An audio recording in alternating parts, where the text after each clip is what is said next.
The recording is started. Okay. Hello, everyone. We're beginning the CSSJC meeting at 6:33 on August 12th, 2026. Pursuant to Chapter 2 of the Acts of 2025, this meeting will be conducted via remote means. Members of the public who wish to access the meeting remotely may do so via Zoom or by telephone. No in-person attendance of members of the public will be permitted, but every effort will be made to ensure that the public can adequately access the proceedings in real time via technological means. Um, I think we went around and everyone can hear each other, so we'll kind of skip that. Um, so for now, we'll just go over the agenda, which basically is we'll do announcements, then approval of minutes, um, any reports, member reports, then our first public comment, then CRES and DI updates, then the Resident Oversight Board GOL update and Resident Oversight Board open letter, then the Youth Empowerment Center funds and location. Then we're going to talk about ICE updates, Sanctuary City bylaw, membership co-chair nomination vote. Then we'll discuss or touch base around the retreat agenda, which is for Saturday, September 26th, 9 a.m. to 1 p.m. And then at the last meeting, we had discussed in-person meeting possibility on Wednesday, 10/28, 5:30 to 7. And then town council meeting planning, and then our second public comment, topics not anticipated, and then we adjourn. Okay. Um, Anna, you just joined us. Can I just make sure that we can hear you and you can hear us? I can hear you. Okay, we can hear you. So great, wonderful. All right, why don't we start with approval of the minutes? I think we had tabled the June one and we had and then we had submitted the July. But I think with this one, why don't we kind of like be ready to do like June, July, and hopefully August all the next time because I know I didn't have a chance to look at July and the June was published the last time so that we can include it and then we can kind of go over it all. What do you all think about that? That makes sense. I haven't had a chance to review the last one either. Yeah. Okay. All right, great. Um, and then announcement. Oh, go ahead, Sorry, Erica. I just have a real quick question. Yeah. Who's doing the minutes now? Because they're very different and I think they're very well done. So kudos who's doing the minutes. I think it's Angel, right? Camille should. Yes, it's Angel. Wow, Yeah. tell her please that it has been a change and it's wonderful. I will. Thank you. Right. Thank you. Um, and then now why don't we just kind of go over any announcements and really like announcements and member reports that we might have.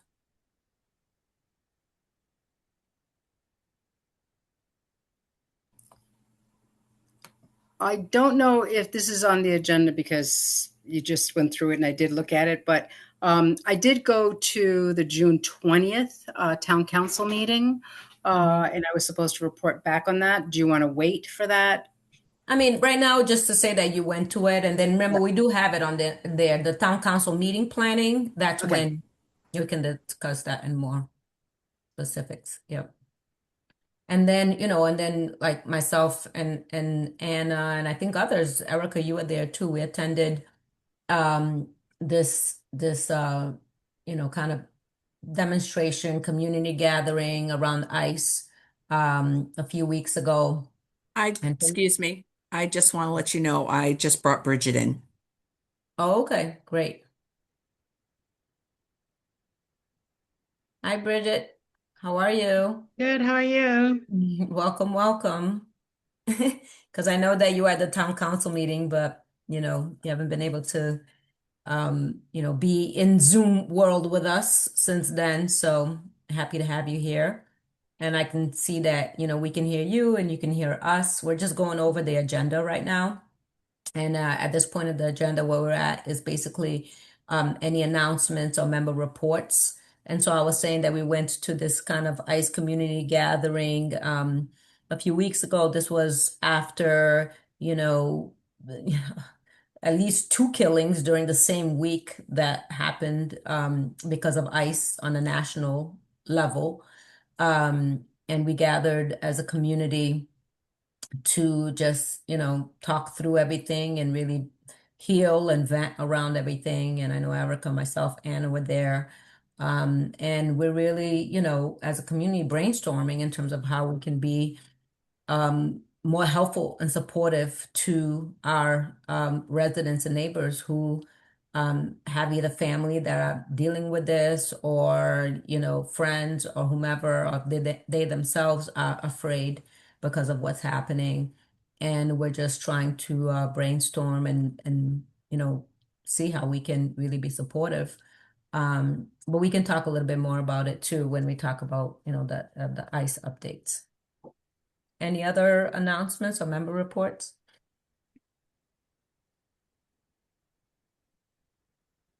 Okay. All right. So our first public comment. And with the public comment, I'll just read the little intro. During the public comment period, the chair will recognize members of the public. When called on, you can identify yourself, with your full name, prefers pronouns. If you want, you can say your residential address or districts, but you don't have to. And residents are welcome to express their views. And we, as CSSJC members, we will not engage in a dialogue or comment on the matter raised during public comment. Okay. Okay. Let's see. We do have 3 attendees, and we have one hand raised. Hi, I'm Martha Hanner.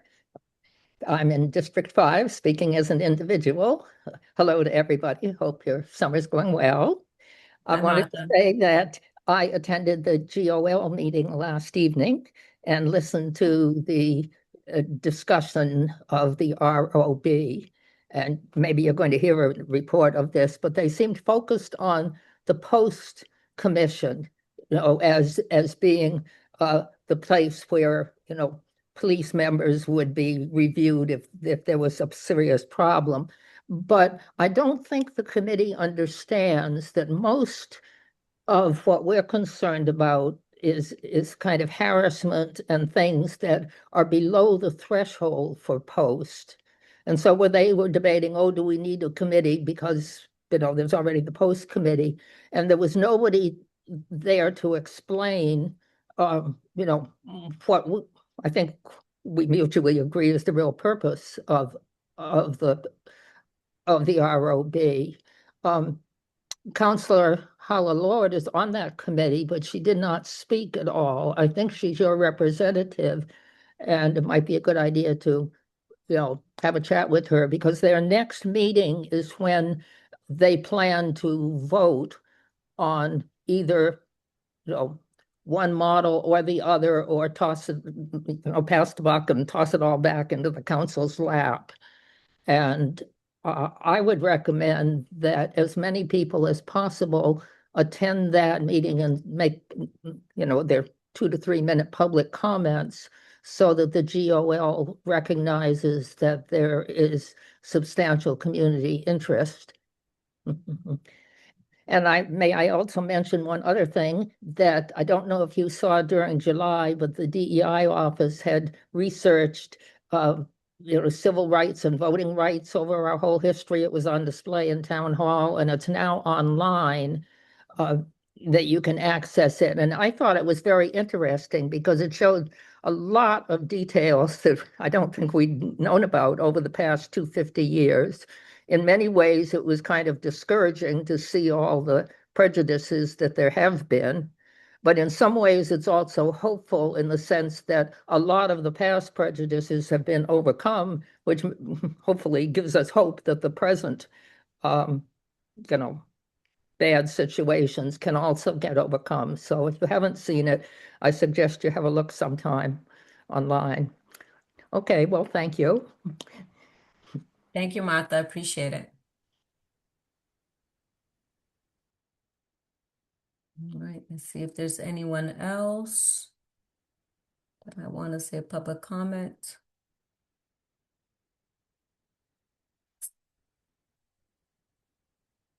Okay, doesn't look like it. So what we'll do is, as I said, we'll have the second public comment at the end of our meeting. So hopefully others will join by then, and then we can hear what else the community has to say to us. So our next item is CREST and DI updates. So I don't see someone from DEI. Camille, do you know what's going on with that? Yes, I just received information. Pamela is going to be in about 7:30, so I'm going to do mine, and then when she gets here, we'll continue. Oh, okay. So she'll report at when Yes. she gets on at 7:30. Mhm. Oh, okay, gotcha. All right, sounds good. I've been on vacation, so coming back, I just want to let folks know that received notice from the Department of Public Health that the money from the equitable approaches to public safety, the grant, they found $1 million in the budget, and that hopefully with the passing, Crest will get $200,000. However, I mean, that's great news. However, the caveat to that is that once again, we have to wait for the budget to pass and the money to be in hand to be able to spend it. So that won't be until probably November, December. Um, However, the really good news is, and I don't know the amount yet, but we're going to be able to spend the remainder of the 2026 equitable approaches to public safety money that we did not spend. And I have a meeting next week with the fiscal department to find out what we have left in that. We've already earmarked for training. We've also earmarked for some other supplies for Crest. So, very, very exciting news. And if you notice, in the packet is the newsletter, and this month is honoring Black Business Month. I hope everybody got a chance to read it. There's a beautiful letter from Pat Anabaku, the board president, about what the BBAAA is all about. Also, today we had the backpack program at Arms. And of course, I hate that it shows up backwards, but wait a minute, I gotta unblock my, say, do in front of my face. I wanted the shout out to Brittany Houghton, who created these lovely stickers to go on the crayons to go with the backpacks. We also have a Crest coloring book that explains, when to call Crest. So these are things that we did that we gave out. Also, two of the responders spent the day talking to the students about what Crest does and how they can be of help in the school and after school. Crest will also be at the first day celebration for the ARP students on Monday, August 24th from 4:30 to 6:30 at Kendrick Park. And to let folks know that 4:30 to 5:30 p.m. is the sensory friendly hour, so there won't be music or loud noises. And then the rain location is the Arms Cafeteria. So folks will be able to meet the superintendent, principals, central office staff. They'll connect with firefighters, paramedics, Crest responders, and police officers. There will be activities and so much more. And the other thing I want to bring up is that the block party will be on Thursday, September 17th from 5 to 9 p.m. North Pleasant Street downtown. And if you want to learn more, it's amherstdowntown.com/block party. So I want to let know that the dispatch calls for the month of June was up to 10 calls. Okay. Call volume is steadily rising. We've also instituted some new parameters for our for recording our calls. because one of the things that has been happening is a lot of interactions that have been going on have not been documented. So our numbers appear artificially low when in reality there are so many more calls and interactions that we're having with folks. For example, people coming in to find out about rides to court. So today there was an emergency ride to court, and this was very important because this person had a warrant. So those are the type of things that we are really working to up and make sure that people are taken care of so that they don't have to deal with the police.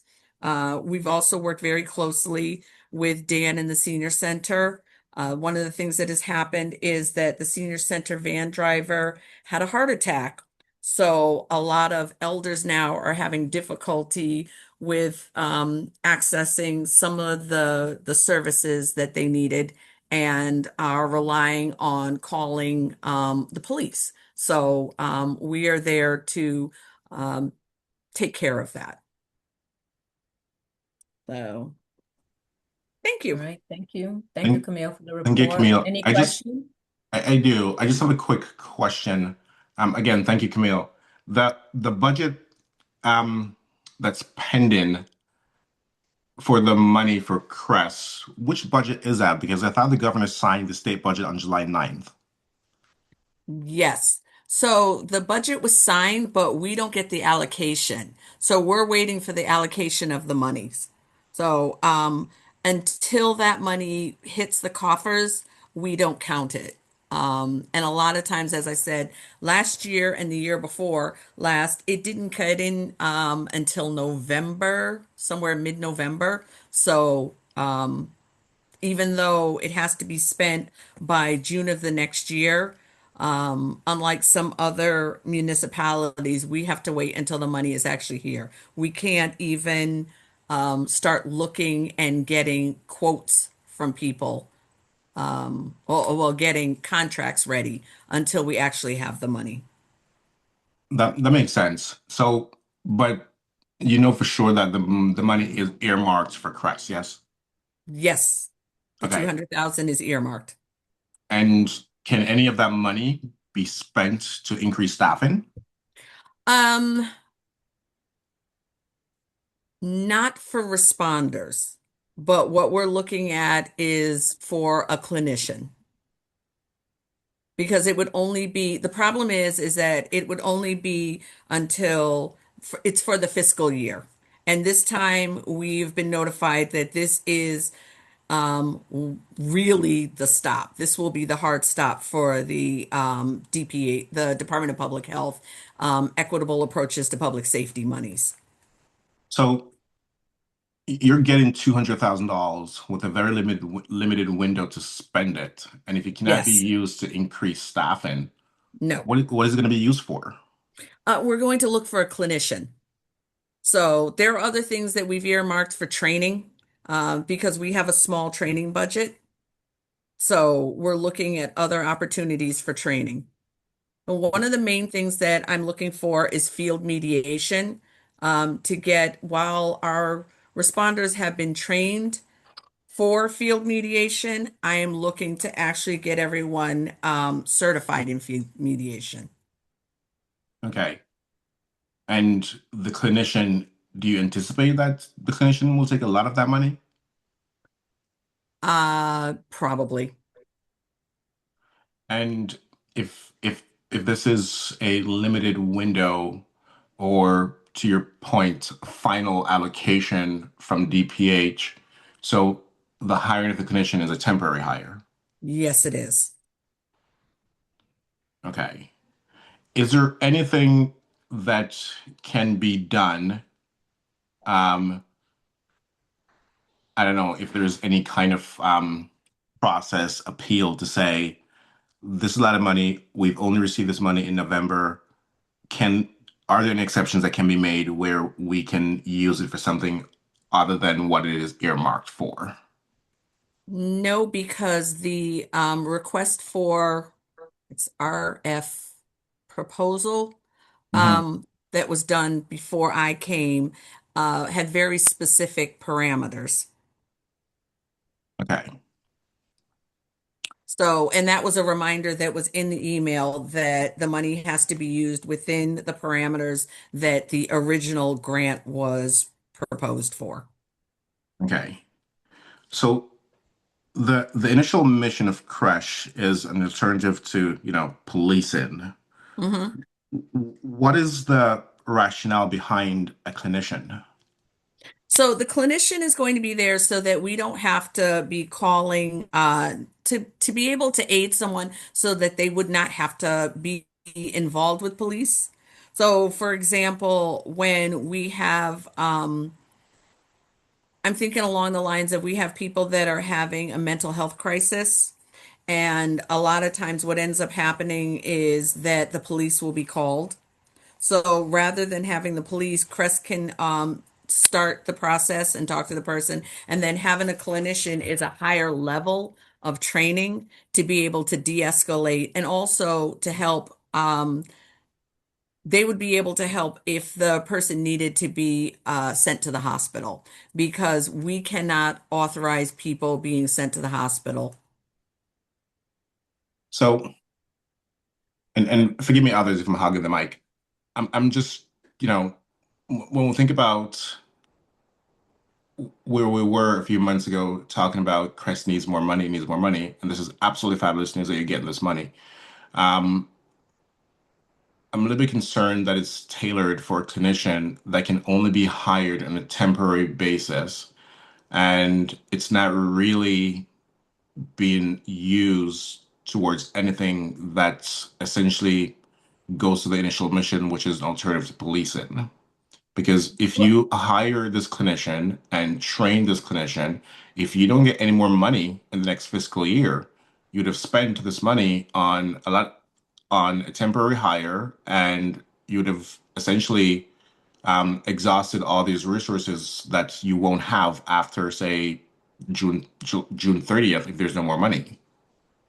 So I understand what you're speaking of, but originally, if you looked at, as you know, the original CSWG, the original plan or report was for a team of a responder and a clinician.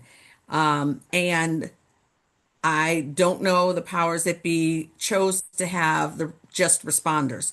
So a clinician is a with a responder is a much more powerful team. And we are still looking at grants to get a clinician to become permanent for CRESS. Because I think that would help alleviate a lot of the the things that the responders cannot do. So being able to sit with someone for an amount of time to advise someone, they can only do so much that is within their purview, whereas a clinician has a much broader scope of practice. And And I would always defer to your judgment and expertise, but my real point is hiring a clinician now the best use of the money, given that come June 30th, if you don't have any more money, that position is gone. Mhm. but it doesn't matter, the money will be gone. So I'm trying to utilize that money to the best way.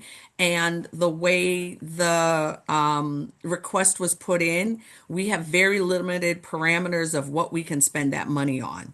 So it is, hiring people is not part of it. So providing services is in that. And that's what I'm working towards is providing services. Okay. Thank you. Thank you all for indulging me. Mhm. No problem. Thank I know you.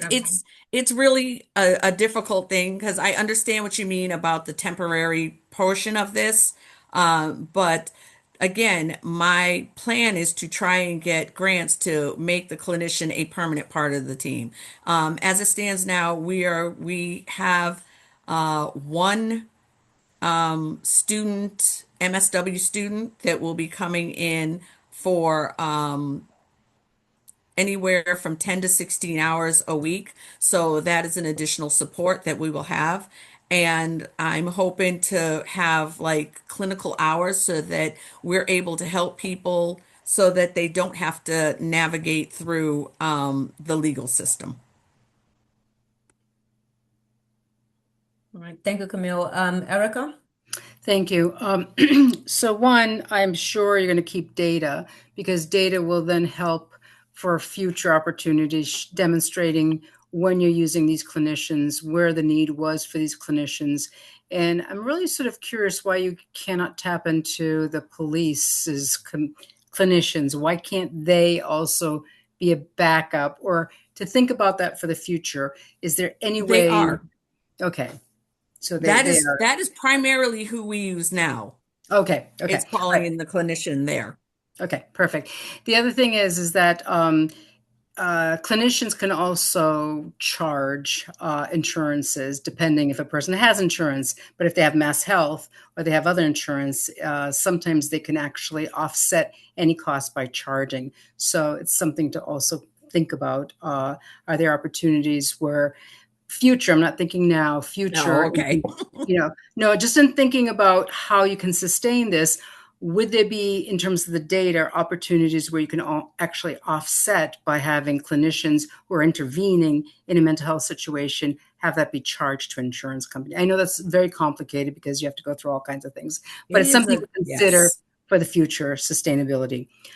It So, that is something that I will say this that having gone to conferences that other uh, entities have used clinicians and been able to charge insurance companies, but for the most part, those are like Chicago and Newark and all these other really large places that are able to do this because the cost to have this, the upfront cost to get this all set up with insurance and licensing and everything else is at this point cost prohibitive. right. So I have a question for Deborah. At the June 20th Town Council meeting, the report from the town manager did talk about two things regarding CRESS. Do you want to wait or do you want me to tell you what they were? Well, let's finish kind of going through if there's any other questions for Camille, Sure. and then let's talk about Cress, what you heard at the meeting, since we are talking about Cress, so that we can address it. So any other questions for Camille? So I have kind of similar questions, Camille, that Everett had around like the $200,000. It's Mhm. too bad that it's great that we have the money, but it's too bad that it's very prescriptive in terms of how we can use that money, Mhm. because right now it would be better used to hire more responders or an assistant director, which you severely need. Mhm. And as we stated, to be able to, extend the hours either, into the evening or into the weekends, as opposed to the limited hours that Crest has. So that's, one thing. And I know you've already talked about it, and so we don't have to go over that. However, I do want to say that, yeah, when I was on CSWG and, of course I have to kind of look at the report, and I remember some of the conversations that we had around clinicians and obviously seeing the importance of it. However, I'm not sure if it was like every time, a crest responder went out, a clinician had to go out with them. You know what I'm saying? It was more so kind of like to have a clinician available if need be. And we always did say, obviously, the two responders, right? So that there could be two responders out there to kind of relate and deal with the situation. But also, the other thing is that I know that before Crest had a contract with Wildflower,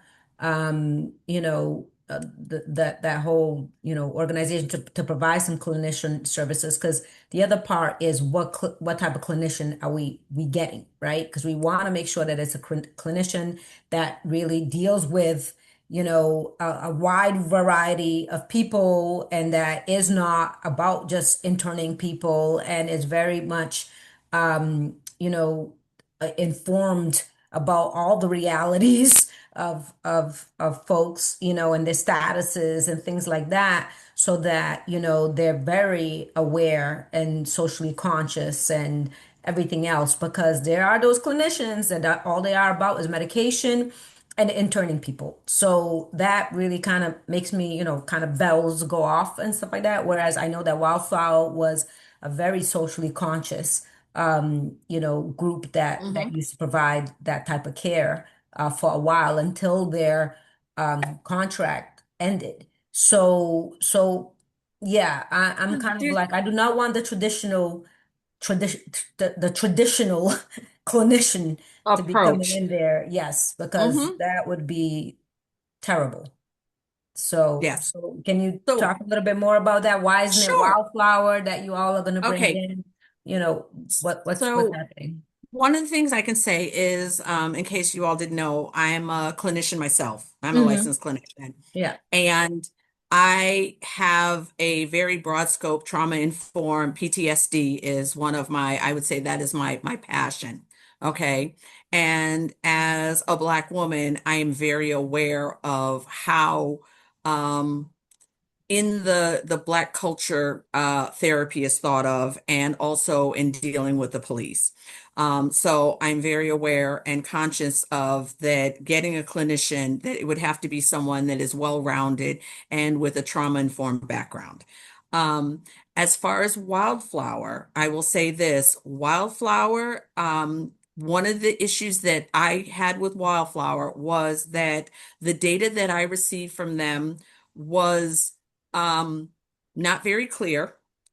And when I spoke to them, the number of people that were actually being helped by Wildflower from the town was nowhere near the numbers that were expected. Um, the programs that they had, while great, in theory, were not being utilized by the people. So I would like to see, we are looking into another group to utilize for therapy, and specifically, we're looking for POC, therapists, Hmm. okay, and therapy groups. And I know that in the beginning there were some other their offices that were looked at. So now that we have a few months to do some research, Angel and I are looking deeply into what it is that we can do. And just for information, this was just given to me. I received this in email yesterday morning. Hmm. So tomorrow, Angel and I are meeting to really go over what it is that we're going to be looking for. So we are being proactive and not reactive. Hmm. Yeah, because I know that there's even like I know this Polestar therapy that does therapy right in town and everything, and Hmm. it's run by a woman of color and everything. So I hope you all would be outreaching to some of these folks that already are doing these things that are in our town that are Black folks and things like that, or BIPOC, before kind of going into these other avenues that we don't So even know. I will, yes. So I will say this, knowing myself and the amount of emails and such that I get to work into other private practices, that the demand is great. And finding a place that can work with us within the scope of what we have is going to be difficult, not impossible, but to find somebody that's already has ties with the town or is willing to work with the paperwork of working with the town. So that's what we have to clear up. And as the last year trying to do this, I learned a lot. So I'm hoping that, this will be a much easier um, ask and to be Mhm. able to do it. And again, as a clinician, I know how important it is to find someone that is a right fit. Mhm. And then my other question is around, yeah, I mean, it seems like the dispatch numbers are increasing a little bit, teensy wincy bit, you know what I'm saying? But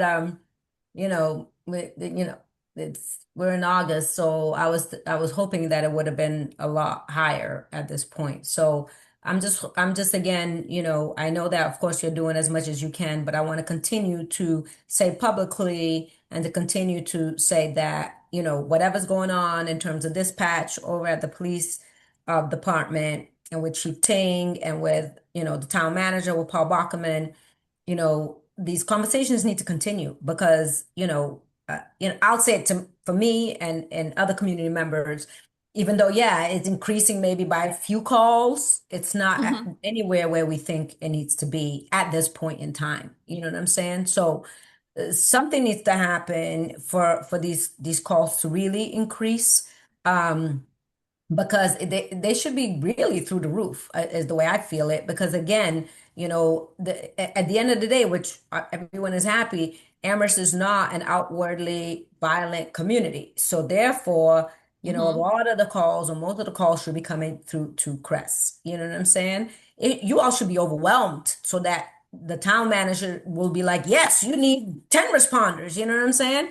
So the fact that that's not where it's at yet, it still, aggravates me, infuriates me, frustrates me, and it's something that unfortunately I'm going to be bringing up, on a monthly basis, to say that, I yeah, understand. it's not happening. You know what I'm saying?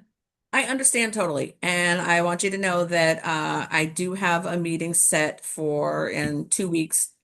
We have another meeting with the town manager and the police and dispatch to go over the numbers and see where things are. So there are some things that I'm going to bring up about, how we can increase the numbers. So I think that all these conversations are leading to more. And again, as I get a better grasp of, what calls people are being sent to, then I can more accurately, help figure out what ones that are crest calls. Okay. All right, great. And then I think I'll raise this more when Pamela comes, because I know you did mention the block party, and I know that usually I think it's Pamela's group, DI, that kind of offers tabling for We CSSJC. table, So yes. yeah, I There know will you be a all. table, so Okay, yes. awesome. So that we can then, sign up, because usually, we tend to like going and talking with folks and being able to be out there too and bring some awareness to CSSJC and to Mhm. help be helpful. So hopefully you all can consider us for that. The other Oh, thing, if you want, I mean, for the next month's newsletter, if you want to write a little blurb or something up about joining the CSSJC, we could add to the newsletter, okay. coming from, the chair, Okay. um, you know, Mhm. something about the CSSJC needs you. So, Okay. Like you're saying in terms of the membership and everything, yes. about people joining. All right, yeah, that's a great idea. That would be helpful. Okay, we'll Okay. do. And then Erica, yeah, if you can touch base on. Sure, that's actually right in the line of the last conversation you had about call volume. So Paul reported that, quote unquote, there is a review happening with Crest present, APD present, dispatcher present, and all their calls are being reviewed to see, if they are being sent appropriately or not, meaning that, there should be calls going to Crest and they're possibly not going.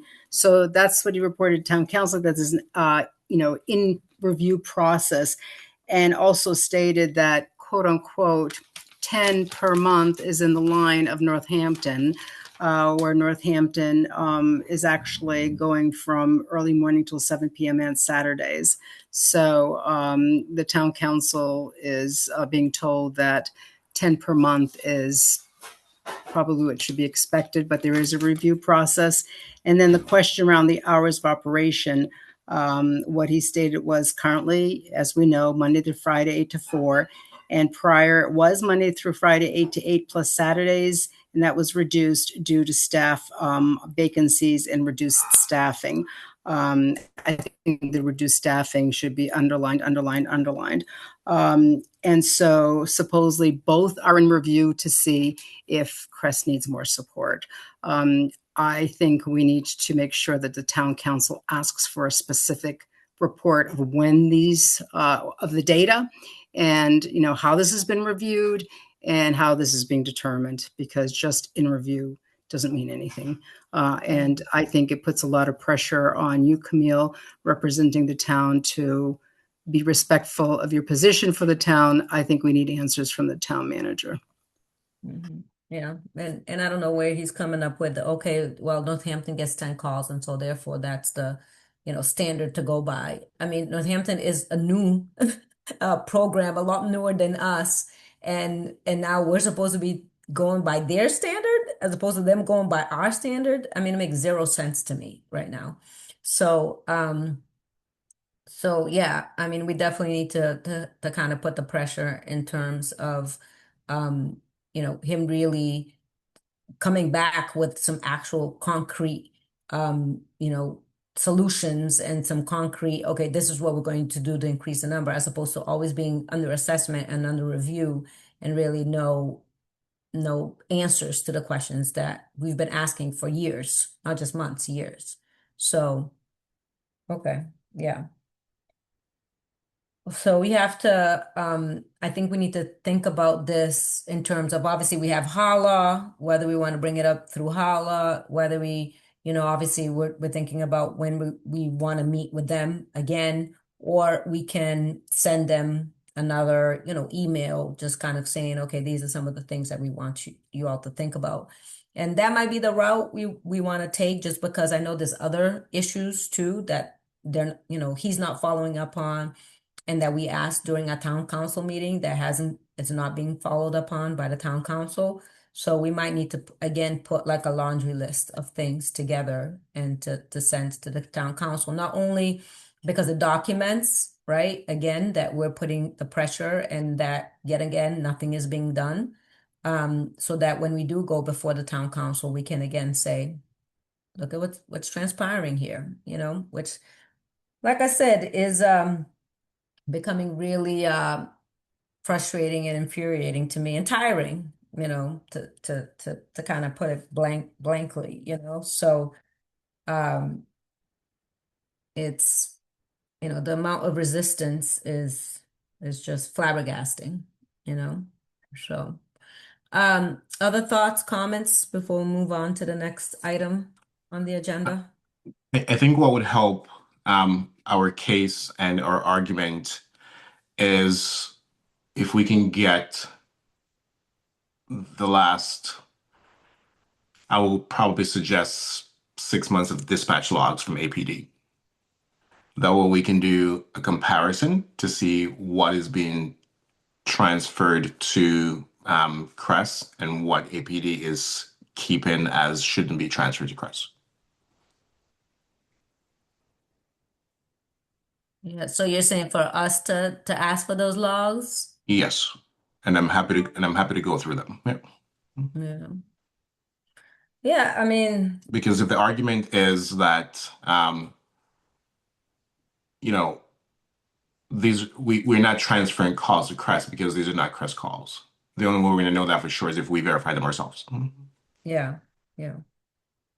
Would you be willing to make that request to the APD? Because I know you've had kind of more I interactions with them in the past. I will ask, but I will ask this question, and maybe I don't know, Camille, in this meeting that is happening, is this something that's going to be looked at, like the actual comparing the call logs? Is it something that's easily available?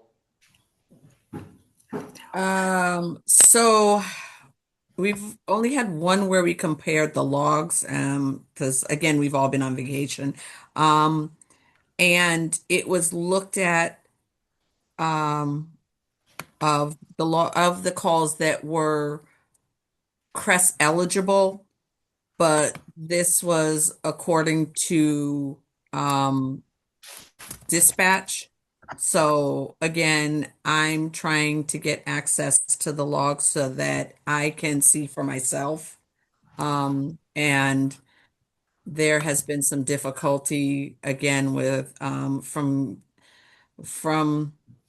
the point of CGIS, so I'm working towards that Okay, to so I be can able to look at all the logs. so I So can send an email to. I have no access to the logs. Okay, so I can send an email to Chief Ting and see what his response is, and if we need to do like a FOIA request, we can go that route.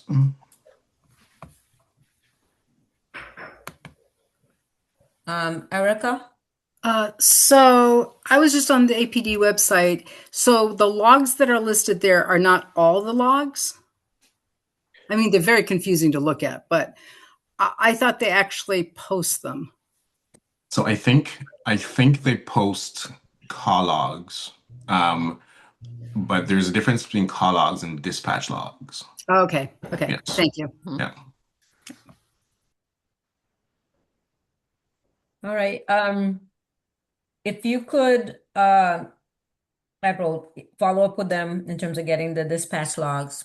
And then for us, I think we could still start putting together a list, based on what we heard, just to say, okay, we heard from, at the last town council that the town manager was going to say da da da da. So, we're looking forward to those responses and things like that while we're waiting to kind of get these dispatch logs and things like that. I just feel that, you know, the longer we wait, the more room we're giving them to not respond to these issues and think that it's not important that they respond. So I think we can kind of do an and both. Okay. The next one, since DI, Pamela will be joining us, I'm thinking in a little bit, but we can get started with Resident Oversight Board discussion.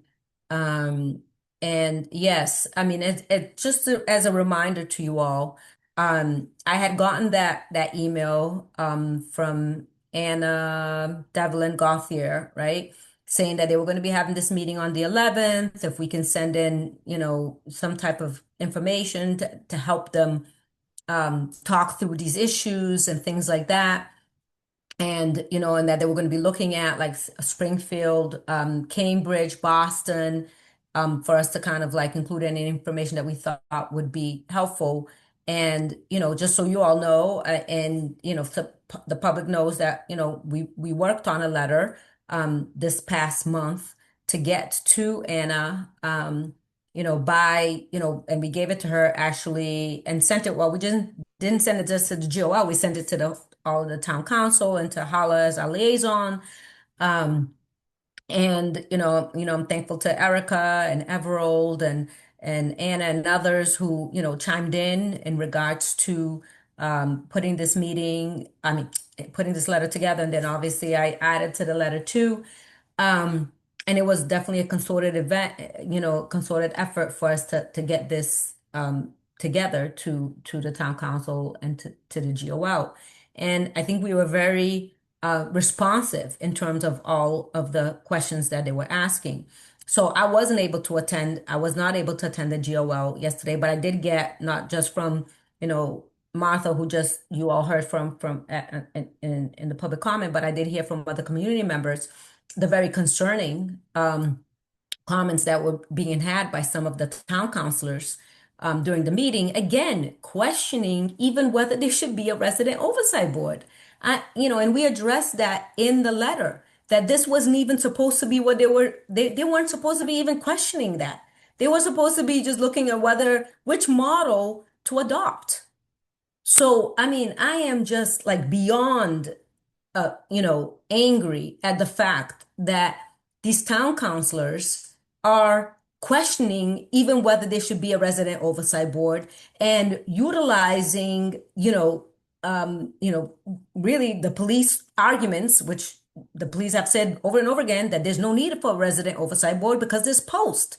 And we've already addressed, and they do know that post does not deal with microaggressions, does not deal with bias, does not deal with low-level racial incidents, does not deal with any of that. So for them to again continue to state that post is what is needed to address complaints in Amherst is someone that is town councils who are completely divorced from reality of BIPOC people within the Amherst community.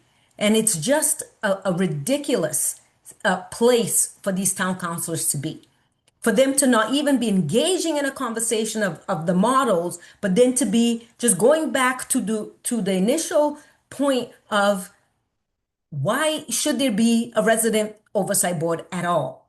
And then also the fact that we sent a letter so that the public commenter, Martha, said that they don't understand. Well, they should have read our letter then, because they would have understood. So it leads me to believe that they didn't even have the decency to read our letter, to really understand why it is that we think the resident oversight board needs to be put in place for our residents in Amherst, and obviously for our most vulnerable residents. When I was looking at the different models, right? And so Cambridge, Springfield, and Boston all have investigatory models with subpoena powers for their police boards, the oversight boards. And in Boston, when you look at the data that they post, and they post all the data in terms of who files the most complaints, it's the areas of color in Boston that files the most complaints dealing with situations. And that is why the police and the town councils don't want a resident oversight board, because they don't want a voice for BIPOC people in Amherst. They want the voice of BIPOC people to remain silent, right? For us to continue to say that it's all great, kumbaya, and that the police are wonderful. No, no. And this is ridiculous that we are yet again, after 4 years of having recommended and them adopting the resident oversight board and saying that a resident oversight board would be put in place, that the discussions that they're having is whether there should even be a resident oversight board. It's total, disrespect.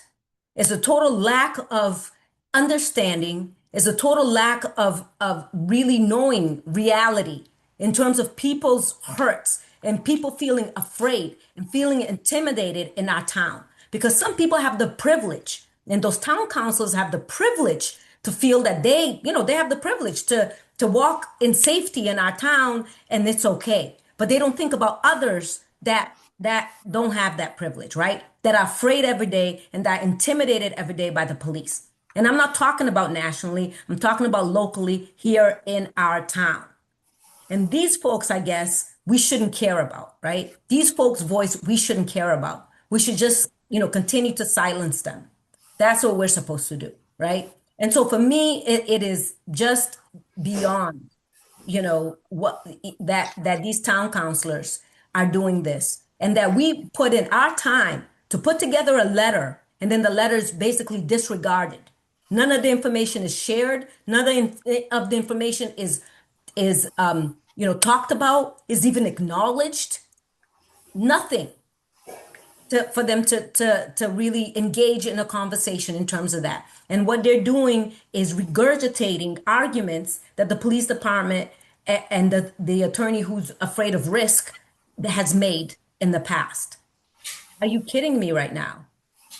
This is utterly frustrating that this is where we're at in terms of the resident oversight board. And I'm going to say this because I was an original member of the CSWG, and I know the amount of time that we put into this and the amount of research we did. And for them to be at this point talking about the resident oversight board as if it's nothing, as if it's something that could just be handled by post. And we put in that example in terms of the July 5th incident, that there was an actual complaint put in. And after 2 years of post having that complaint, they didn't even look into it. They said they wouldn't even investigate it after 2 years. And so that's who we're going to rely on, right? To deal with the complaints that come in from BIPOC and other vulnerable populations in the town of Amherst. We're going to rely on post. I'm just beside myself, but I'll stop here. If others want to comment or questions. Deborah, I absolutely agree. I was at the first GOL meeting. I couldn't be at the one yesterday, and I wish I had been. The letter that ended up being sent is amazing.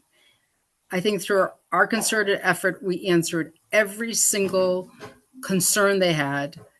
We clarified why it was important. We stressed the fact that other communities that established their ROB before post never disbanded them because they saw the need. They understood that there are local accountability that the post will not deal with, that should be dealt with on the local level. And I agree, if they didn't even consider this letter, it's a real disservice and disrespect to our committee. And it just makes me feel so angry as well, because I don't understand, when I hear the town manager talk about uh, community engagement, community outreach, and we are literally putting forth what the community safety working group put together from the community. But not just that, if you read the liberatory vision, it underscores the need for all of this, including the Human Rights Commission, the Reparations Commission, the CSSJC, because people are The League still. of Women Voters, the League of Yes, Women Voters report. exactly. We So go on I, and on I and on. yeah. What Rabbi Deb had written in terms of when she had been out in the community. Remember initially when she had done the Yes, first inventory? yes. Go on and So, on and on. But go ahead. Sorry that I no, interrupted. no, I absolutely agree. I don't understand, because it is like, oh, yes, we want your input. No, we're going to make the decisions anyways, the way we want to do it. And it is not just infuriating, it's extremely frustrating and disrespectful. So I think the GOL needs to respond why they acted the way they did. And before I say anything else, I will go and view the meeting before I say anything else. But that letter was amazing. And thank you for everyone who participated in putting it together, because it really was excellent. And they should have actually read it out loud in that meeting before they continued, because it addressed everything that lawyer stated. And that lawyer was just about risk avoidance. Yeah, from what I heard, I mean, and again, I didn't listen to the recording yet. But from what I've heard, yeah, they mentioned the letter, but didn't spend much time discussing it at all. So, and from one of the public commenters saying that, they need to understand. I mean, the letter was very, very specific. It was a 3-page letter going to all sorts of specifics about why there was a need for an investigatory resident oversight board, I mean, period. So the fact that they were still discussing post as the solution for Amherst in terms of oversight for the police is just it seems like a group of people that are just not, really grasping the reality of the issues. They're just disengaged, I guess. And like you said, and are just focused on their own worldview, right? Their own worldview is that there's this post that's out there, in Massachusetts that deals with high level police conduct, right? Misconduct. And wonderful. I'm happy that post is there and it's doing that type of service, right? High level. Basically, if you get caught with, that the smoking gun, yes, you are going to be decertified. If you're caught on camera, beating someone up, you're going to be decertified. Wonderful. But what about those other the other conduct, right? The other ones that are the microaggressions, the bias, the low-level racial discrimination that's occurring on the day, intimidation, coercion, and so on and so forth that happens on a daily basis towards targeted groups in our community. What are we supposed to do with that? Rely on the police to investigate themselves? Or continue with the whole situation where no complaints are being filed because no one trusts the police to investigate themselves. Hello. I mean, I just feel like sometimes I'm just in the twilight zone, right? Because what is happening here? How could town councilors who value the residents of Amherst, right? Unless they only value certain residents in Amherst and not other residents in Amherst, could believe that post is the solution for oversight in the town of Amherst. And I hope they listen to this recording. I hope someone goes and tells them to listen to this recording because I want them to listen to my words.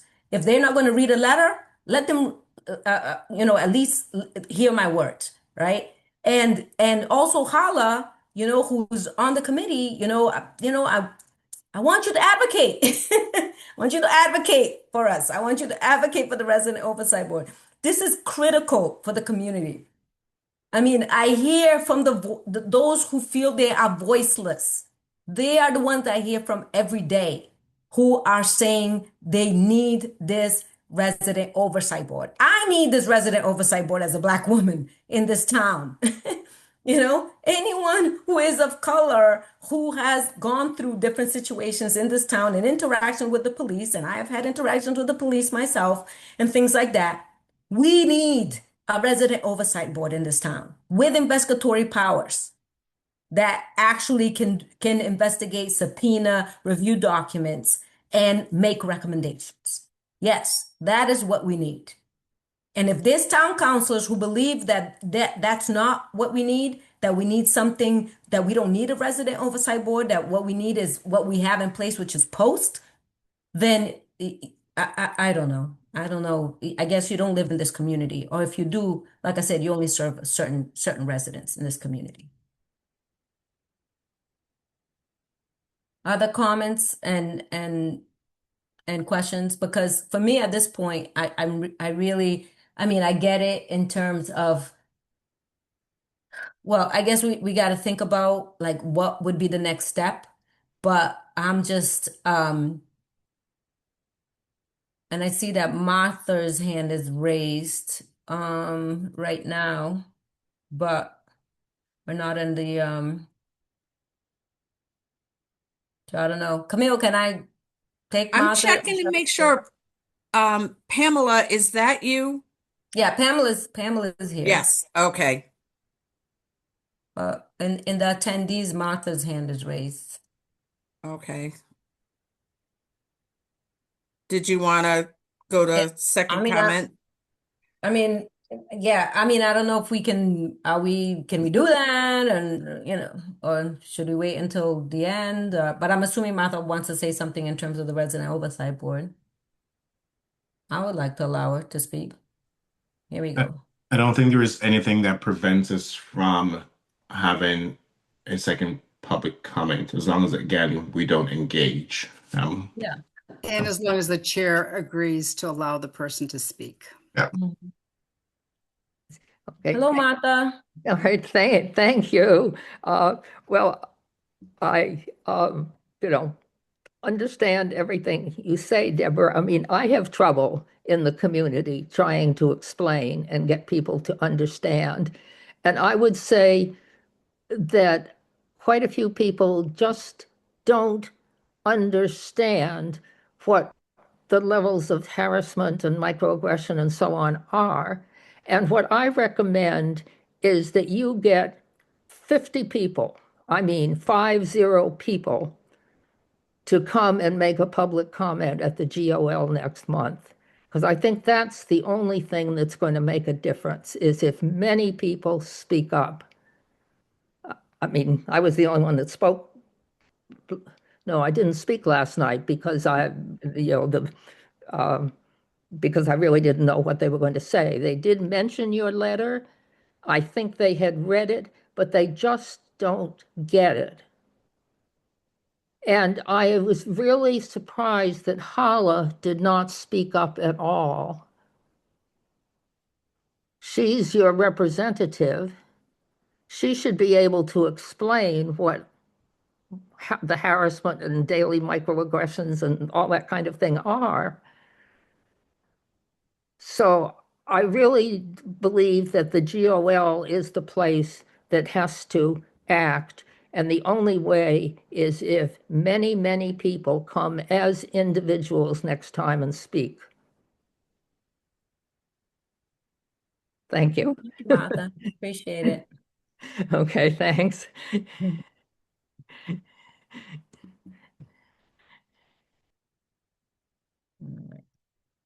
Um, all right. So as we're thinking about the what our next steps, and Pamela, I know that you're here. We'll listen to your report in a little while, but we're going to finish this resident oversight board discussion before we move on.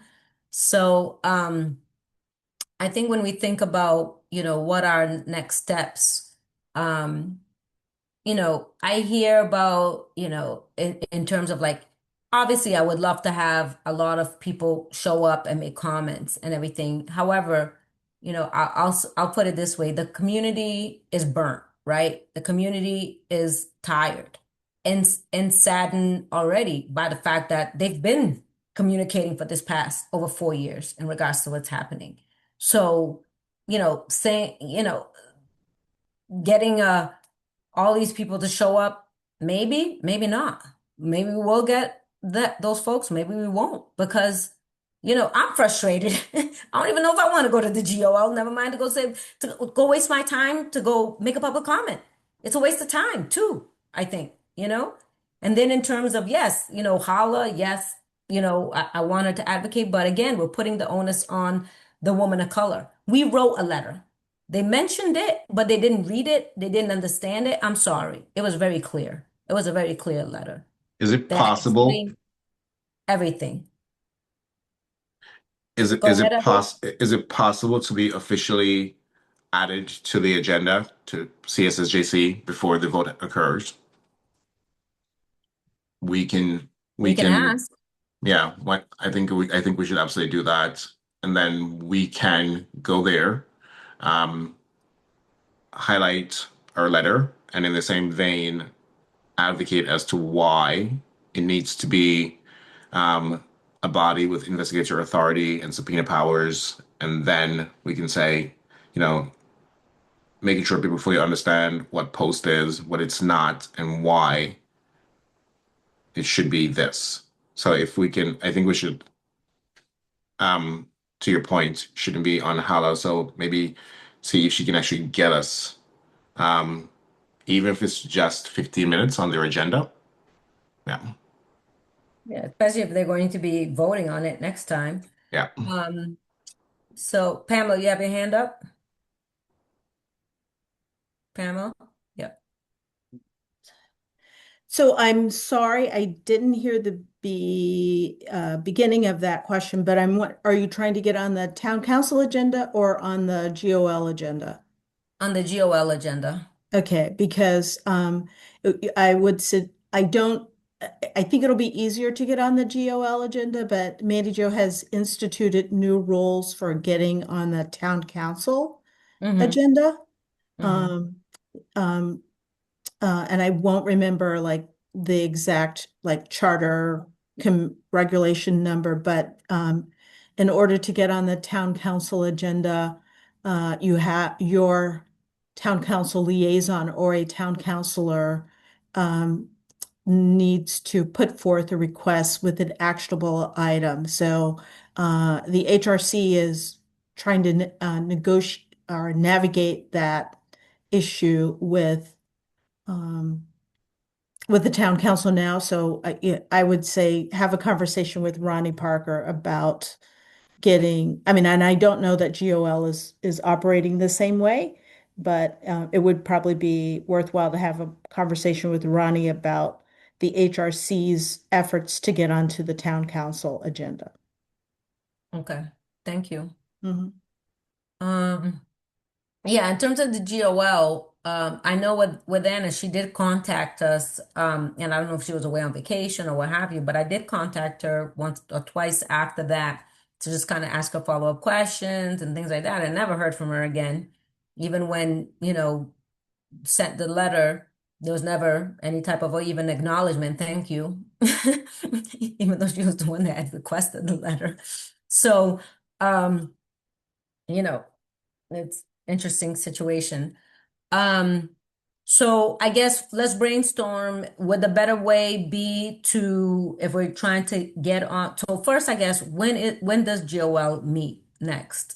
So that we can even, Tuesday, August 25th at 6:30 p.m. It's always the second and fourth Tuesdays of the month, unless they decide to skip it. so August 25th at 6:30, you said? 6:30. Yep, 6:30. 6:30.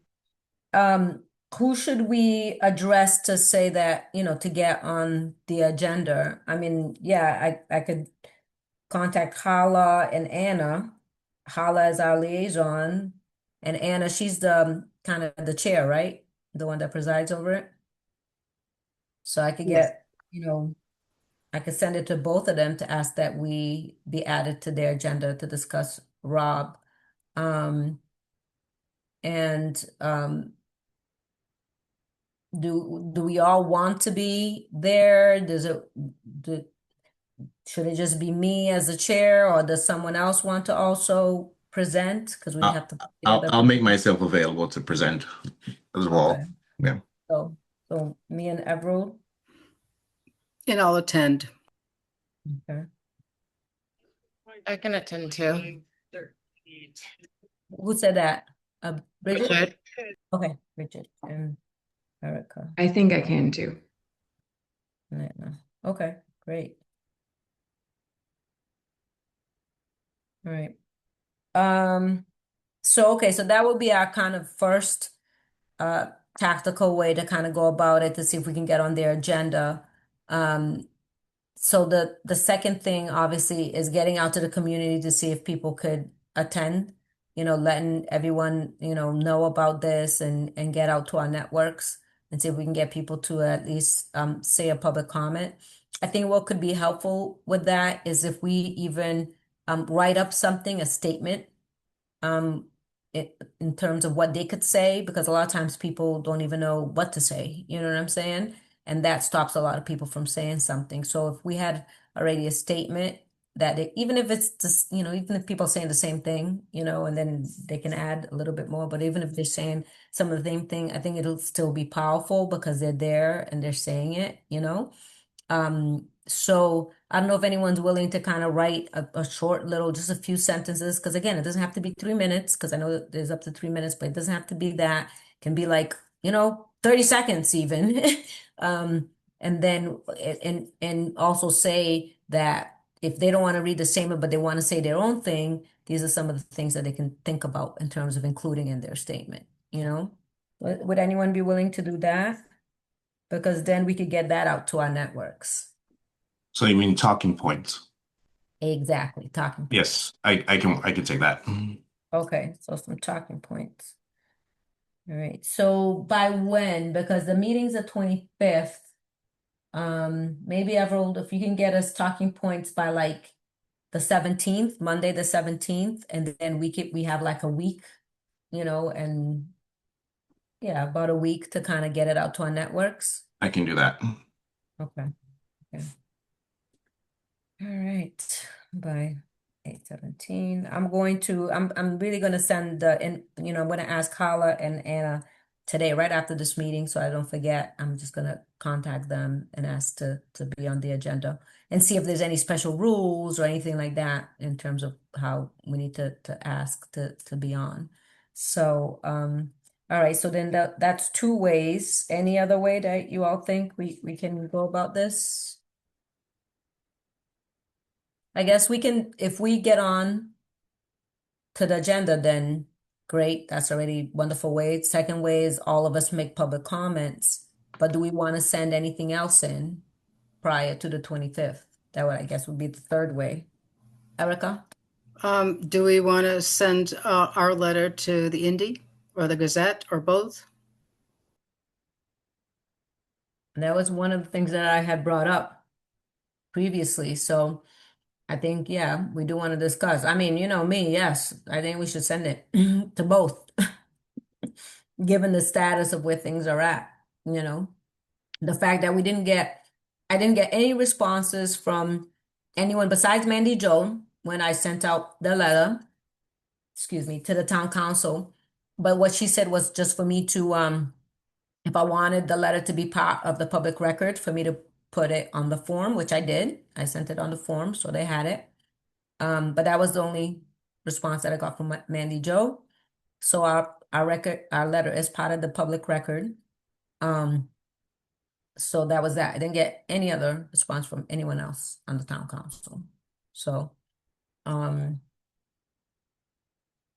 really think we need to, because I really feel like I don't have a very good feeling about this at this point where things are going. If it is now part of the public record, I have no objection. Okay, to put it in the Indy and the Gazette. Yes. Yeah. Okay. All right. Indy, I know I can get it to Art. What about, does anyone have any connections with the Gazette?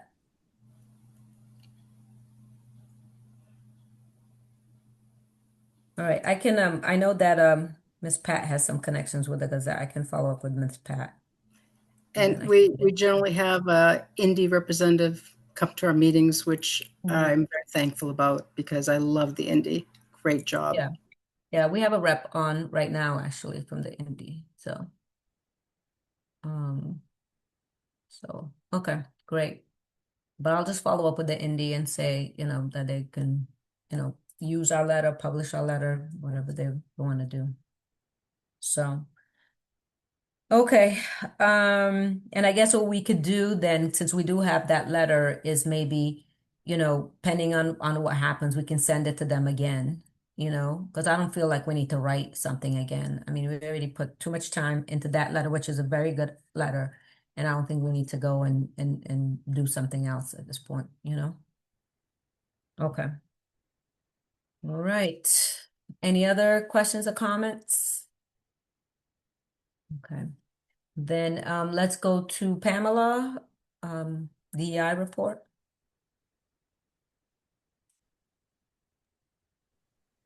Hello, everyone. I'm sorry to be entering so late. I just couldn't avoid it. So, Oh, no um, problem. Thank you. I believe in the packet you had the August update. So I'm just going to highlight a few things from the things that were in the update and see if you have any questions. So we have a new part-time employee working in the office, Tanika Reed Prempe. She's working exclusively on the Community Heart and Soul project, which is our efforts to continue the work of liberatory visioning using this methodology. So she's just been on the job I guess 6 days now. And tomorrow, she and a group of 8 other folks who are on the core team for Community Heart and Soul will be traveling to Winchendon in Massachusetts for a regional meeting of other towns that are engaged in Community Heart and Soul. So we're excited to sort of get that going and off the ground. And then September 2nd is the next public event for Community Heart and Soul. And I believe that the flyer was attached in the updates. We're back on the second floor after being down in the basement for the renovations in the Bang Center. And we know that we'll be joined by public health probably sometime mid-September. And I don't know if it's official, but the rumor is that Rec will also be joining us on the second floor of the Bangs Center. The department published their end of year report, which I described to the town manager as more of the same but better. We basically did the same number of events that we did last year with one exception. We added one more youth empowerment activity. So I think we had a total of 4 for the year. And then we added the community resiliency and wellness conversations, which was an opportunity for members of the community to come together and have conversation about domestic violence, about the racist letter, and also the closing of Hampshire College. And we're in a pretty good, I would say, position fiscally at the end of the year. We did really good with our fundraising for the year for Amherst Global Village, so we ended up in a strong position. That's both good and bad because the money goes back to the town if we don't spend it. So we try to purchase some things that we needed for the office so that we made the best use of the funds that are available to us. And the next a really big announcement is that Philip and I will be attending a UC Berkeley Othering and Belonging Conference in Louisville, Kentucky in the first week of October. So we submitted a proposal to do a poster presentation that looks at our community engagement, liberatory visioning, community heart and soul, and Amherst Global Village as activities that promote inclusion, belonging, within the community, and it was accepted. So we're working on that post on our finalizing the poster, and it should be done probably, I would say I think it's due maybe September 1st. So it's coming up quickly.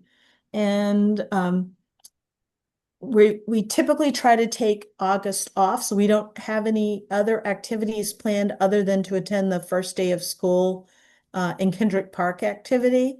And we've used this last month to really plan for the upcoming fiscal year and go back and take a look at our strategic plan that we published last year. What's coming up, sort of I guess, a continuation of an initiative is our desire to do assessments of the department, so equity assessments of the department. And we hope to get started in September with the Jones Library. And so Philip worked on writing the assessment tool. We feel like Jones is a good place to sort of test it out. They'll be willing to assist us and, tell us if there are questions that need to be revised or if we need to further explain it. And that will get started. And our goal is by the end of this coming fiscal year to have completed assessments of, I think we set a goal of like 4 to 5 departments through by the end of the year. So that's pretty much it. We were very, very busy all through July with a lot of activities, and our final activity was the 20th, which was a disability pride event at Mill River featuring 2 Amherst residents who are Paralympians, and they talked about their experience being Olympians and winning their medals. And Rec, which we partnered with in the library, had an open swim and showcased their adaptive swim equipment. So that's pretty much it for but if anyone has any questions, I'm happy to answer them. Any questions? Erica? Thank you. First of all, I do want to congratulate Philip. He also received an award from MMA, the Nancy, I'm not going to pronounce the last name correctly, but I'll try, Kowalski League Award for that he can use the money for development and training. So he's just absolutely exemplary in the work that he's doing. And then he, which I didn't know, in April, he was elected vice chair of the Mass DEI Coalition for Massachusetts, which is also really great. So those are just my congratulations. And of course, all the work that you're doing, because my understanding is you still only have 2 full-time staff, you and Philip. Is that correct? Right, Philip. Yes, that's correct. Philip and I are the full-time, and then Tanika is our part-time person, but only for Community Heart and Soul. So yeah. And you come to our committee, you go to the Human Rights Committee, the Disability Access Committee, and now you're going to also go to the Black Reparations Committee. I don't understand how you can do all this work with only 2 of you. And of course, that's not something for you to answer, but I really think that we need to advocate for more funding and more positions along with CRESS. CRESS and DEI are the organizations or the departments that the town totes as showing that this town is so supportive of diversity, equity, inclusion, social justice, and it is not reflective in the funding. And I think we really, really need to push for that. This is ridiculous. I'm sure you do lots of overtime. I know that you do a lot of work, both CRESS and you guys, just collaborating with other organizations to beg for people to support you, or in-kind support, which again, you don't have to answer. You are a town employee. You have to be respectful of your position. But I really think it's an injustice. What you're seeing are people of color, communities of color working their butts off to ensure that there is inclusion and there is equity in this town. But I do have a question, which is, it was raised before. The training is great, but it's voluntary. So is there any dashboard that shows, one, which departments attend these trainings, and two, the percentage of people who attend those trainings? That's one question. The other question for me is that, you know, the Heart and Soul Initiative is just amazing. And there was a report written by Dr. Love, which was absolutely amazing. Was that sent to all the town council members? I mean, the ones now, I don't care about the ones in the past. And do you know if our town manager actually read it and gave you feedback on it in terms of how he's going to support the operationalization of those recommendations? So let me answer the dashboard question first, which is that has been on a wish list for the DEI department working with IT to create a dashboard. And I think that there's probably a better chance that it will actually come into fruition this year because we're going to do the assessments. As you stated, the training is voluntary, um, and that has had mixed results. We have some departments that are really good about attending and attend, you know, in good percentages, and some that do not. 2 years ago, I suggested or proposed that we create a program to provide an incentive for employees to attend the training by having like a Jedi Academy or award. And so individuals would attend the trainings. They'd go through this sort of Jedi certification program, for lack of a better word. And the program would also provide them with supports for making suggestions for how to improve their own departments, because you know, Philip and I can provide good advice, but it would be great to have experts in each department, right? Who can see what their operations are, what their policies and procedures are, and make suggestions. And that has really fallen on deaf ears. So I'm happy to send you a proposal if you'd like to see it. Um, I do not think that we have sent the Liberatory Visioning report to the current town councilors.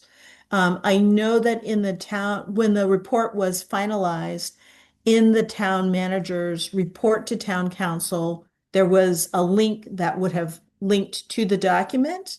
Um, like who's reviewed it and who hasn't, of course, I don't know. But we could certainly, and maybe Community Heart and Soul presents us with an opportunity to share the new initiative and the background work of that report with them. So we could certainly follow up and do that.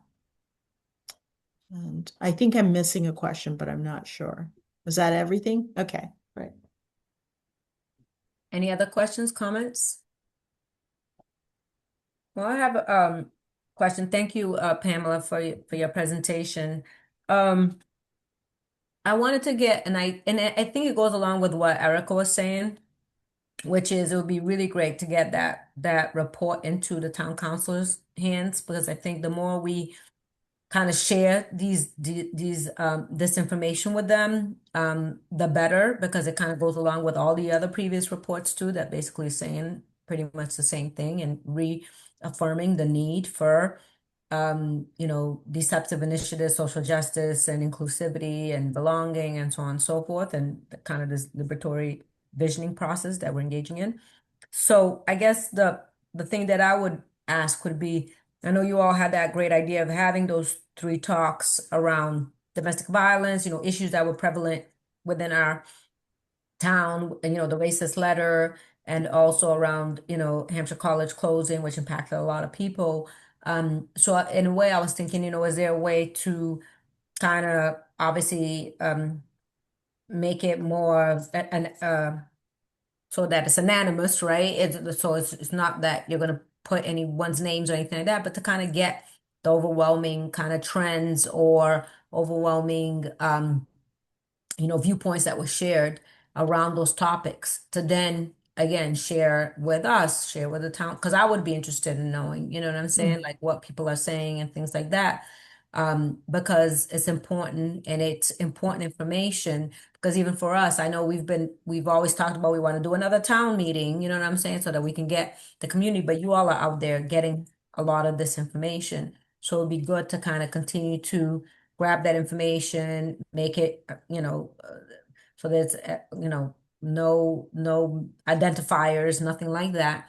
But to kind of share that information because I think it would be important. But I guess along with that, was there any kind of themes, any trends that came out of those conversations that you saw?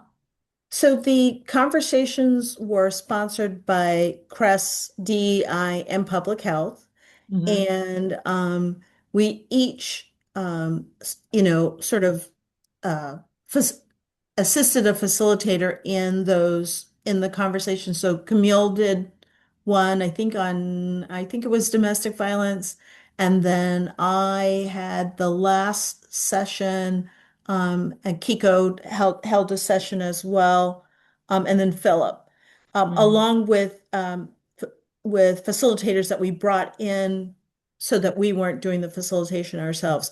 The way that the conversations were held were really designed to be, I would say, more in a restorative justice sort of model, in that, people didn't take notes and we offered information and resources, but they were held in a way so that we wanted people to feel comfortable sort of voicing their opinions. So there weren't, I know that there were no notes taken in the session that I attended, and I think Camille can speak to it, but I don't think there were notes taken in any of the sessions. It was really an opportunity for people to sort of voice how they were feeling, express some concerns and thoughts. And we might have like mentally taken notes. Mhm. I know there were two of the sessions were about the racist letters. And in the last session, which was led by the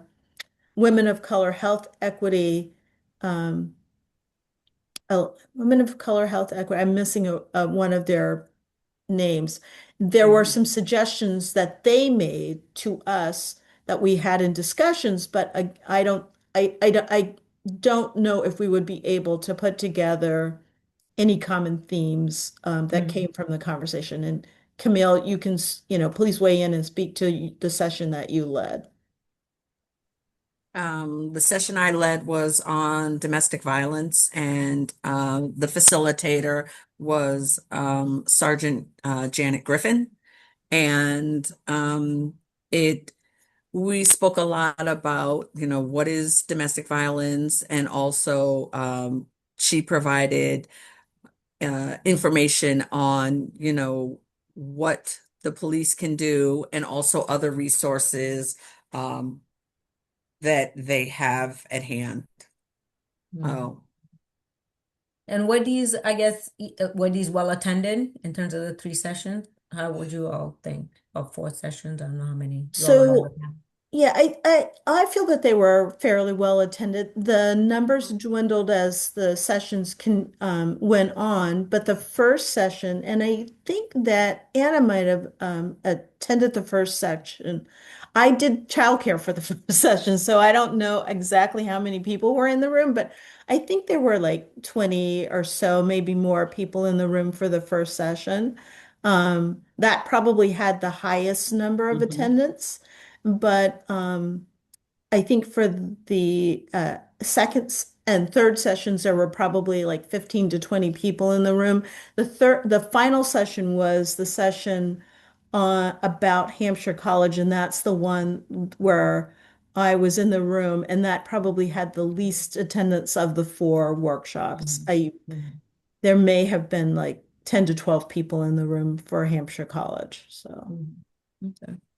But I think it was good though that you all did this. I think it's a good kind of template or model to follow, especially since we do know that things happen throughout the year and everything, and providing that space for the community to come together and discussing things. So thank you for you all doing it and kind of having a facilitator, having you all there and things like that, and providing that space because I know a lot of people were impacted by that. And like you said, sometimes it could have been also because I know it was towards the end, people probably got busy and things like that in terms of some of Yeah. the more, and sessions that you all had, but I think that that was obviously a good thing that you all provided. And then lastly, just to comment again, just what Erica stated. Yeah, I mean, and I think we have been advocating for DI, and definitely, I mean, you all need another person, even if it was another, like I still don't believe that you don't have like an administrative assistant, to be able to assist with all of the work that you all do, especially going to presentations and the fact that you all have all these groups that you assist, us being one of them and everything. And it's just like, how is it that you all don't even have an administrative assistant? So know that obviously, and we've been doing that already in the past, we'll continue to do that to kind of in early and often, I guess that's how we can say, is we do it early and often with the town council to kind of bring it to their attention that you all need a budget for at least another person. And so saying that, because since we are putting together a list of things to kind of share with the town council members, when we do say an additional person, who, what would that look like? What position would you all want? I know I said administrative assistant, but I don't know if that's really what you all need. Is there a position that you all really think would be beneficial? Right. So I think it probably would either be an administrative assistant or a program coordinator because we're trying to do a lot of programming. Okay. So we've been very lucky this year. Well, first, before I say this, I want to go back and say I want to credit Vera Cage with planting the seed for the idea for the community wellness and resiliency conversations because she's a member of the core team for Community Heart and Soul, and we were talking about planning event for Community Heart and Soul and talking about all of the things that had happened and in the community. And I I had said to our coach, because we have a coach for this grant, that we can expect that there will be folks who really need to process some of the things that have happened. And Vera made a comment, and then I went home and sort of thought like, well, why don't we postpone Community Heart and Soul and see if we can um, pull together the community wellness and resiliency conversations. And we could not have done it without Camille and public health because DEI had no money I'm like, we don't really have money to pay for facilitators. And we met as a group and decided that we wanted to bring in outside facilitators. And so Crest really did the heavy lifting as far as funding was for those conversations. So having said that, I mean, I think that we've been very lucky this year because we've had two fantastic interns from UMass.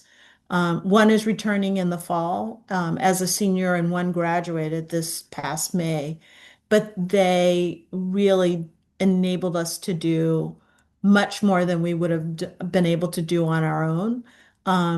The one of the youth empowerment events, the reality fair, like which is a financial literacy program, which everyone raved about, was actually brought by one of our UMass interns who had participated in a similar program when she was a high school student and thought it would be a good program for us to do. And I mean, it was, I think if you talk to the students who were there, it was by far the most impactful of the youth empowerment programming. The career fair that we wanted to do late in the summer just fell apart because of logistics. Like, we had a good turnout, but we had all sorts of logistical problems, and so it didn't have the impact. But certainly having those interns makes a big difference. And I know that if we did have another full-time person, either as a program coordinator or an administrative assistant, it just allows us to do better work. So. Exactly. Okay. Great. Any other questions or comments before we move on? Okay. Thank you. Thank you, Pamela. And thank All you, right. Camille, again for chiming in on some of these questions. Um, the next two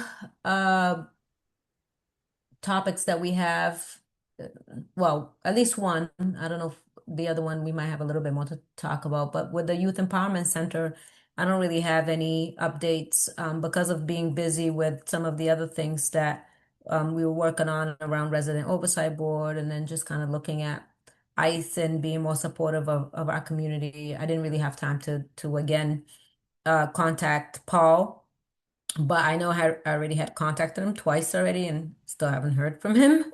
Already contacted him twice already these past 2 months. So I don't have any kind of report, but yeah, let's discuss or any comments, questions. Erica? So his response to the question around the Youth Empowerment Center, you've already heard it, which was there was $500,000 and it went to free cash June 30th, 2025, due to being concerned that it was going to be pulled since it was ARPA funding by this administration, and that $45,000, quote, was dedicated to assessing buildings currently owned by the town to determine their condition for Youth Empowerment Center, which we never heard. I mean, we heard it at the June 8th meeting. He said it again the June 20th, but that's not what we were originally told that the $45,000 was used for. So that was all he reported with regard to that question that we had raised in June 8th. Wait, what did he say? Sorry, I was over here writing some notes on things. What did he say about the 45,000? That it was dedicated to assessing buildings currently owned by the town to determine their condition for a youth empowerment center. Interesting. Yeah. Very interesting. Mhm. That's what we were told. I mean, way back when we were told it was used for something totally different. So Yeah. That was the Donahue Institute was doing something, but never told that they were assessing buildings for the use of it. So yeah, very interesting. Anna, Is there a process for asking to see the outcome of that? we've already asked. I've already asked that of the town Is there a way to manager. push that? Like, Again, I think we can Ah. add it to our list that we're going to be sharing to the town council. I think yeah. Yeah, I mean, and Erica, maybe, and I know obviously it's adding to kind of to ask, but since you were able to be at the meeting, if you could kind of just almost kind of like, your notes, like what you have now, if you could kind of maybe share it with us, and then from there we'll kind of create the list, and then I can share it with the town council. Before when are they meeting next? Do you know? oh, I can look it up. Yeah, I can look it up. Yeah. Um, So, because then we can send it to them before they meet next. Yep. Yep. I just also wanted to add, I did talk to someone who started a youth empowerment center for BIPOC youth in the town of Norwood. They're being funded through DMH. And it's very much in line of what we're thinking of, but they have mentor counselors, and right now they're only doing after school hours. They're not doing preschool hours. They're not doing during school hours for maybe youth who are going part-time to school. But the way they're funding it is through this grant. But they also have clinician mentors that can bill insurances if the youth need further intervention or therapy. So if you want the proposal, I can keep on asking for it. I've asked for it before, but I can ask for it again. Sure, no, that would be great if we had the proposal. And then I know we're still looking at Wildwood, but then I know Anna and I were chatting, and Anna was talking about the Hampshire College, if that becomes available, that could be another space. So basically, there are spaces now, that we could really kind of advocate for.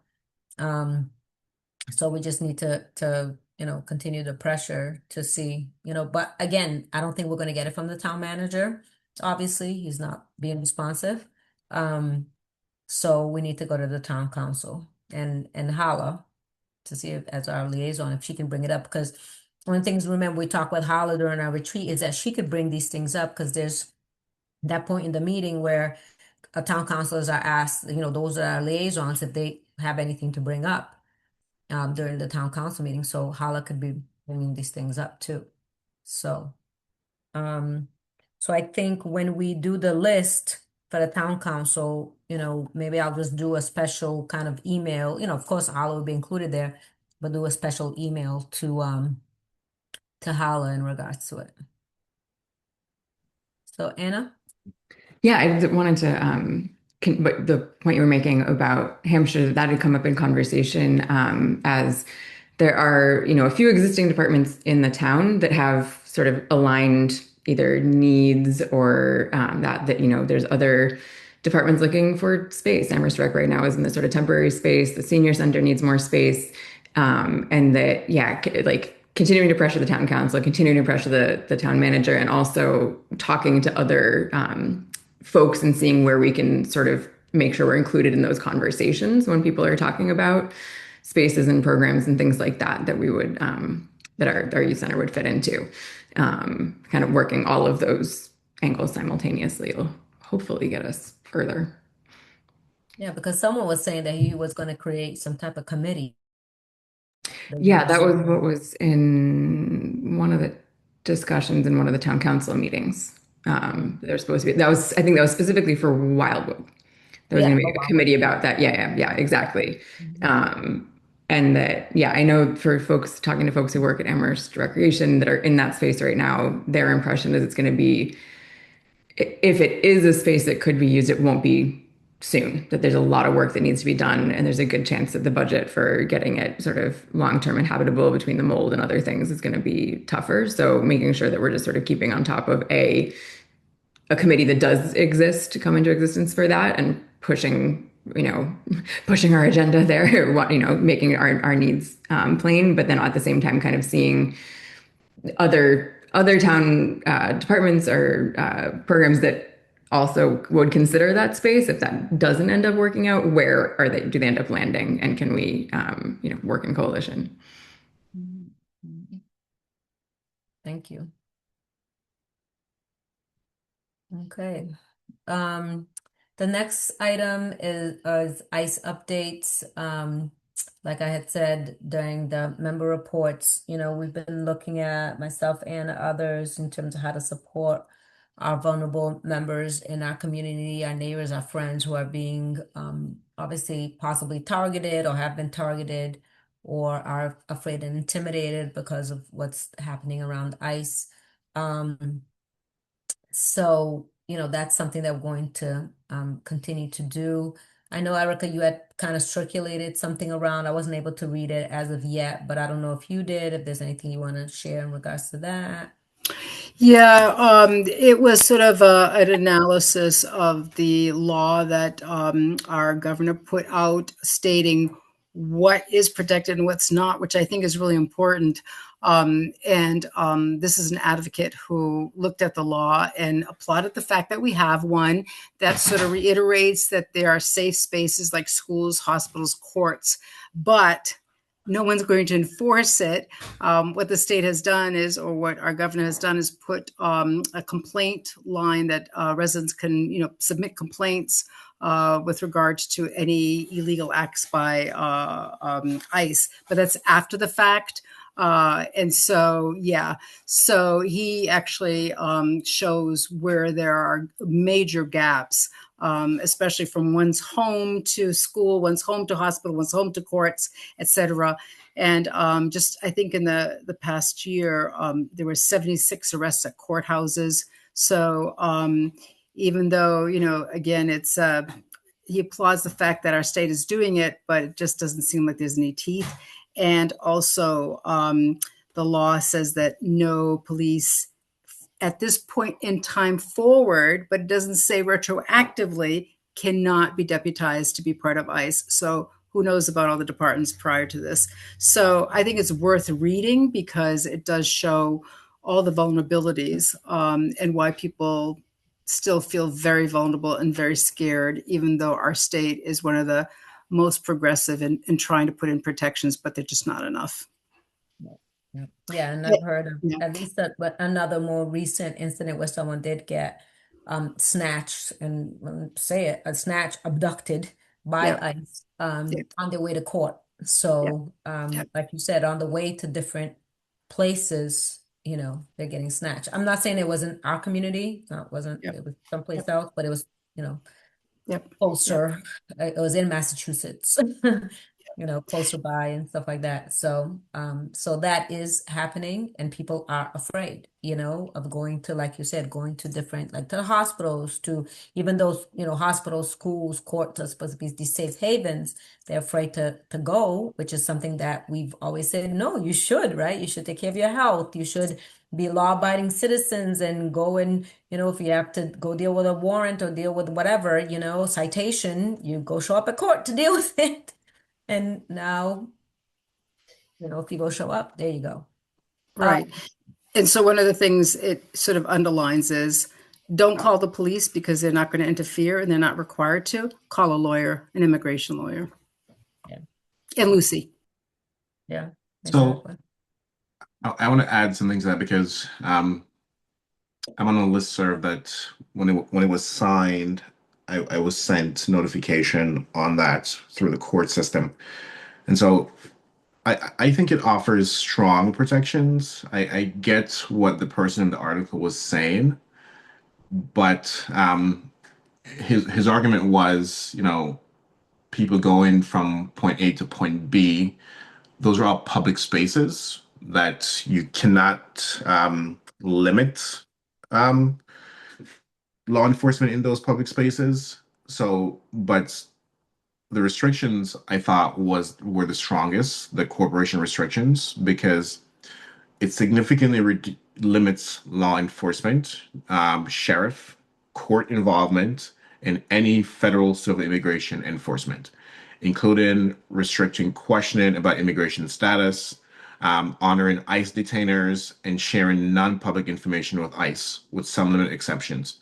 And what it also did was that it limits people entering under those 287G agreements, which I thought was very, very helpful. And yes, we've complained many times with ICE in courthouses and around courthouses. So that ban, I think, is very, very strong because it bans any civil immigration arrest in and around courthouses. And that includes the lawns, the plazas, the courtyards, the steps, the ramps, the sidewalks, the walkways, the garages, the driveway, and parking lots. So I think it's a very, very and it has similar bans at schools, daycares, and healthcare facilities and around those curtilage spaces. So yes, I get the argument that it may not have covered everything that people wanted, but it gave greater protection than what currently existed. Um, One of the big things as well is that if you have somebody in custody on an unrelated matter, it expanded language access, notice of legal rights, improved communication with family and counsel. And so if there's a facility in Massachusetts and somebody gets arrested, you have to give them those safeguards, which right now ICE wasn't doing. People could be transported without notice out of the state. And so, the same thing with it did also um, gave greater, I would say, authority to our courts because it restricts court consideration of final orders of removal determining bail. So things that used to be considered, I would say that it does allow some kind of flexibility. Um, I think the biggest thing was that the effective date wasn't there were some delays in some provisions. So like different provisions effective over the next 30 to 190 days. So I don't think everything went in effect right away, but I imagine that there may be some federal challenge because the courthouse arrest ban, protection for detainees, and cooperation restrictions, I think those are some of the strongest tools that ICE has. And I think this law limits that significantly. So, yeah, that's good to hear. I'm happy to hear that, and I'm going to read that because I haven't had a chance to read it. Um, but I guess my question, Avril, and maybe I don't know if you know this or not, but it's just like, the kind of age-old question is in terms around enforcement. So is there going to be enforcement? So it's all well and good to say it on paper, but are they going to enforce it, right? Or is it going to be this after the fact situation? So like for instance, the courthouse, yes, all of those different places, lawn, so on and so forth, but ICE shows up on the lawn and is detaining someone on the lawn. Who's going to stop them? Because according to remember when we had our thing with Chief Ting and the town manager, Chief Ting was very clear that they're not going to intervene, right? They're going to do after the fact, take pictures, videos, or whatever the case may be, and then they'll file a complaint.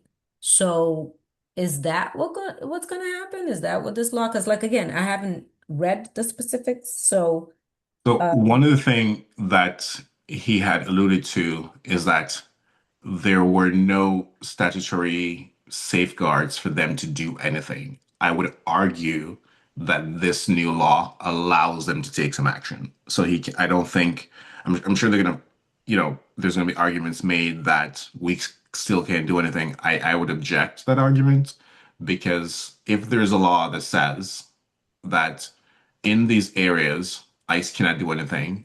And if you are seeing ICE doing said things, then I would argue the law gives you the authority to prevent those things from happening because that's exactly what the law says. ICE cannot do these things in these areas. And police, that is your job, is to enforce our laws. Yeah. okay. Yeah, I Yeah. mean, yeah, that is the case. So I guess we're gonna have to see. And then you said that there's also these parameters in terms of like certain aspects of this law would go into effect right away, others wouldn't. So I guess it would be helpful to kind of know which ones did go into play and which ones didn't. Maybe we can kind of talk about it at our next meeting so that we can kind of share more with the community around that. I think that would be Yeah. That was the delay. It didn't take effect. It didn't take effect immediately. I think there were some provisions that it phased like 30 to 190 days. Yeah. Mhm. Yeah. Yeah, yeah. Okay. Well, thank you both for Erica for sharing and Everald for obviously amplifying and clarifying some of these aspects because it's important. So I am happy to hear though that obviously this law exists and there's more safeguards in place, but obviously it's going to be determined on when all of the aspects go into place around enforcement and then also education, right? So that people actually feel comfortable to start going into these spaces if they feel they're going to be protected. So it's going to have to be a wait and see, but at least there's this language which is a very big first step. I can say that it's a very big first step for sure. All right, good to hear that.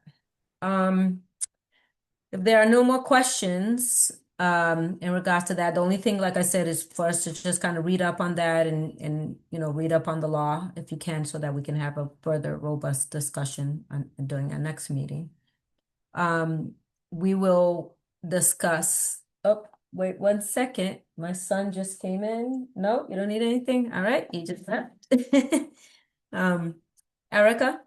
Sorry, I just want to raise one thing that I heard on the BBC today, which is DHS is looking to buy what's called electric gloves, which is extremely scary because of all the different demonstrations and what's happened in demonstrations. So I think we should pay attention to that because it's just very scary. What do Very, you very mean about the electric gloves? Can you say more? What scary. what that the Literally, they literally can provide shocks. Like, you have taser guns. These Mhm. gloves literally provide, when they put their hands on somebody, major shock, major shock.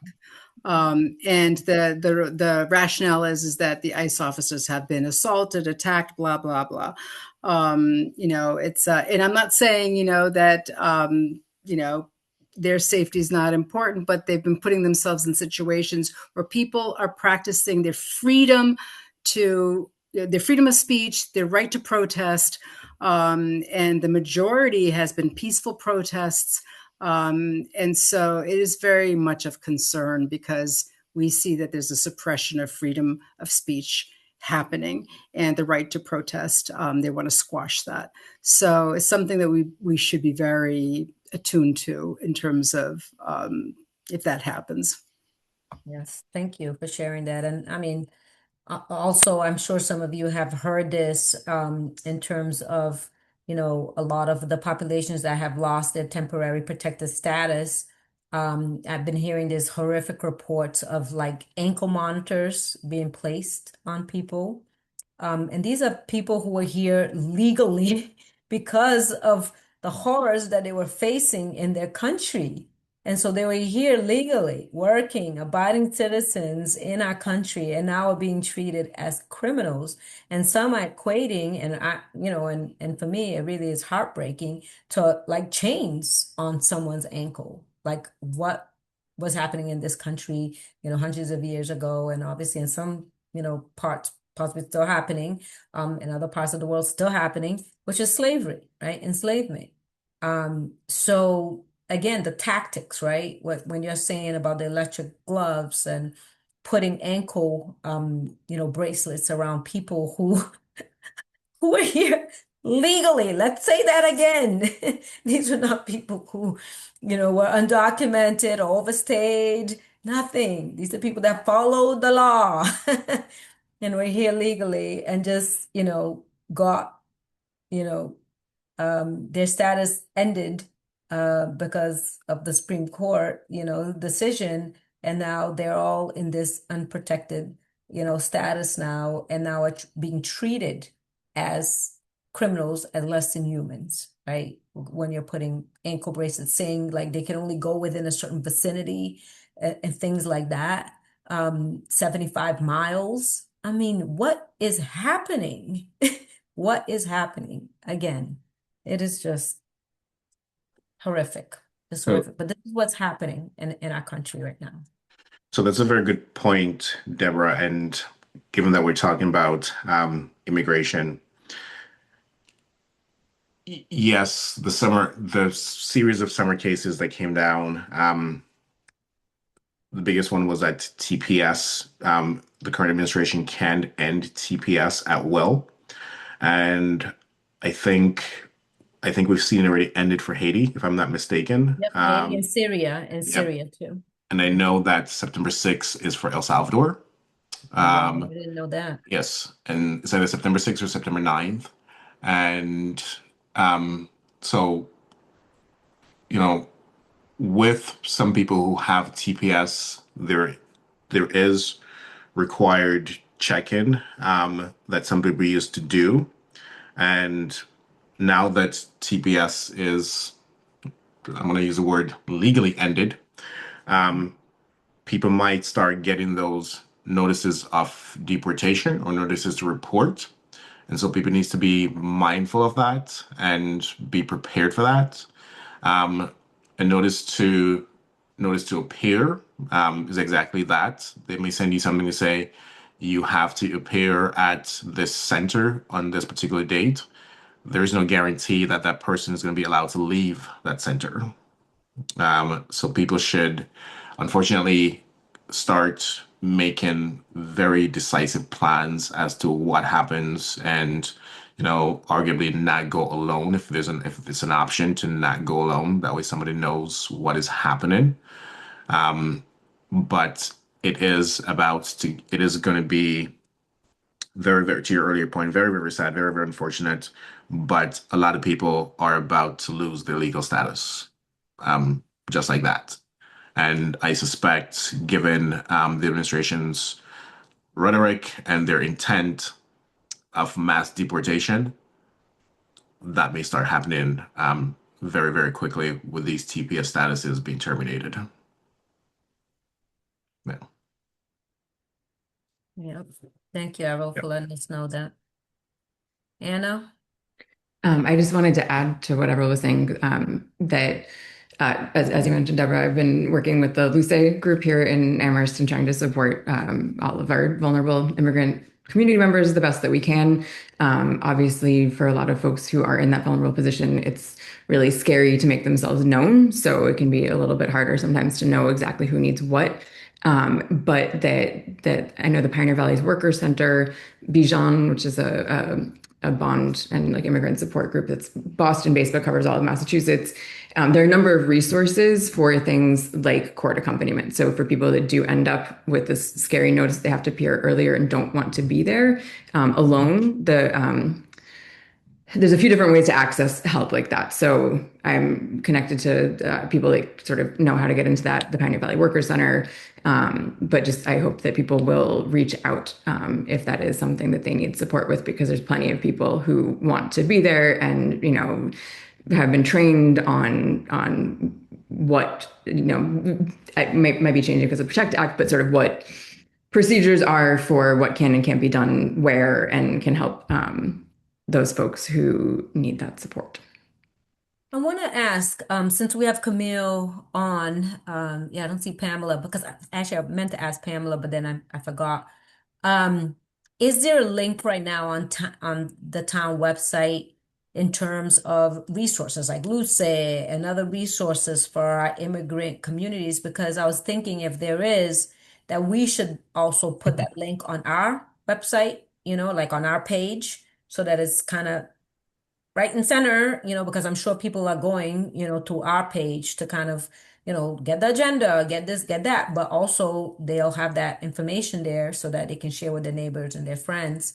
So I don't know, Camille, is there something, does the town have a page like I'm that? Because if they don't, they need I'm to. not sure if the town does because I'm not in charge of the town page. One of the Mhm. responders is in charge of our page, and I do Mhm. know that that we have had in the newsletter the numbers for Luce and other agencies for calling Yeah. for Yeah, assistance. no, I think that was last month or the month before. It and was in the that's newsletter. and that's great. But what I'm saying, Camille, if you could kind of take it back to whomever, maybe it's Paul Bachman Hmm. or whomever, maybe we add this to the list, which is the town needs to create a website, you know what I'm saying, with these resources. Centrally focused because yeah, newsletter is great, but it's a newsletter, right? People got to go Hmm. dig for it and things like that. Or even us, we're mentioning it, we're putting it in our agenda. Hmm. Again, dig for it, right? So we need to have a prominent, website and everything because even though a lot of these vulnerable populations, maybe they might not have access to a website, but maybe their advocates or their friends or whomever have access to the website. So, and I know just a few weeks There, ago, actually, there some. are, yeah, there are, we have them up in the banks. Luce, we also have the red cards. They're also available at town hall. We have dropped them off, at various businesses in the past Okay, great. with the numbers. So that was one of the, outreaches that we did, month before last. Okay. All right. I do want to I do want to add two more things. Um, I do want to say this that you know people should. We're now in August. I'm hoping that everyone would have heard or read something, but people should fully understand that birthright citizenship is still the law, and so people should, you know, still act accordingly. And for people with TPS that is about to expire, and I know everyone will make the decision that's most appropriate and best for themselves. Um, I wouldn't advocate for anyone to self-deport. Um, if you get a notice to report, you still should with a plan, because one of the things that we're sure about this administration is that there's no standardized playbook. They change their mind all the time. And there's nothing that says that they could not extend this a little bit more. And if you self deport, you don't have options anymore. Okay, so people should be very mindful of that, unless that is something that you want to do. But I wouldn't advocate for anyone to just like leave unless you're asked to leave or told to leave. There still could be avenues. I know the Supreme Court limit what the district courts can do when people are challenging these deportation orders and based on TPS. But again, the administration could say, you know, okay, situation has changed in these countries. We're going to extend it for this much more time. And if you're not here, you can't come back. Yeah, it won't apply to you because you left. So again, people will make the best decisions for themselves. But again, you have to be here to be able to take whatever benefit that you might get on TPS. Yeah. So, but before Anna, before you kind of speak, Erica, I know that you're not on video. I don't know if you're listening, but let's add the website piece to our list, for that to be created so that we can put a link to on our page too. That's what I was going to say. It does exist. I And just found it. you found it on the town Yeah. website? Yeah, it probably could use a little bit of updating. It looks like maybe that, but it does exist, but it's not Okay. linked on our page. So can you work with Erica on that? Like maybe what updates needs to happen on it, and then for it to be linked to our page then, Yep. if it does exist. So Yep. that then we can make sure to talk about it and say that it's on our page and these are the resources that they'll find and things like that. And then one other question, Everell, in terms of what you just said, I mean, I definitely understand what you're saying in terms of like not self deporting, right? Because then if things change and you're not here, then you're not gonna get the benefits of anything that changes. However, right, I do know that a lot of people are very afraid, right? So if they do get deported or if they do get detained, not even deported is one thing, because sometimes they're getting deported to different countries. They're not even getting deported to the countries where they're from. That's one thing. Two, if they get detained, sometimes they're getting sent all over the country, things like that. So I guess how do you respond to that fear that a lot of people, have? Unfortunately, because immigration is federal, they do not have to keep you in the state that where you were arrested, because if the facility is in Colorado, then they can put you in Colorado. So there really isn't much a person can do, which is why I advocate for any kind of plan. You still can try to verify with USCIS where your loved ones have gone or have been sent to. It is not very comforting, that response. I get that.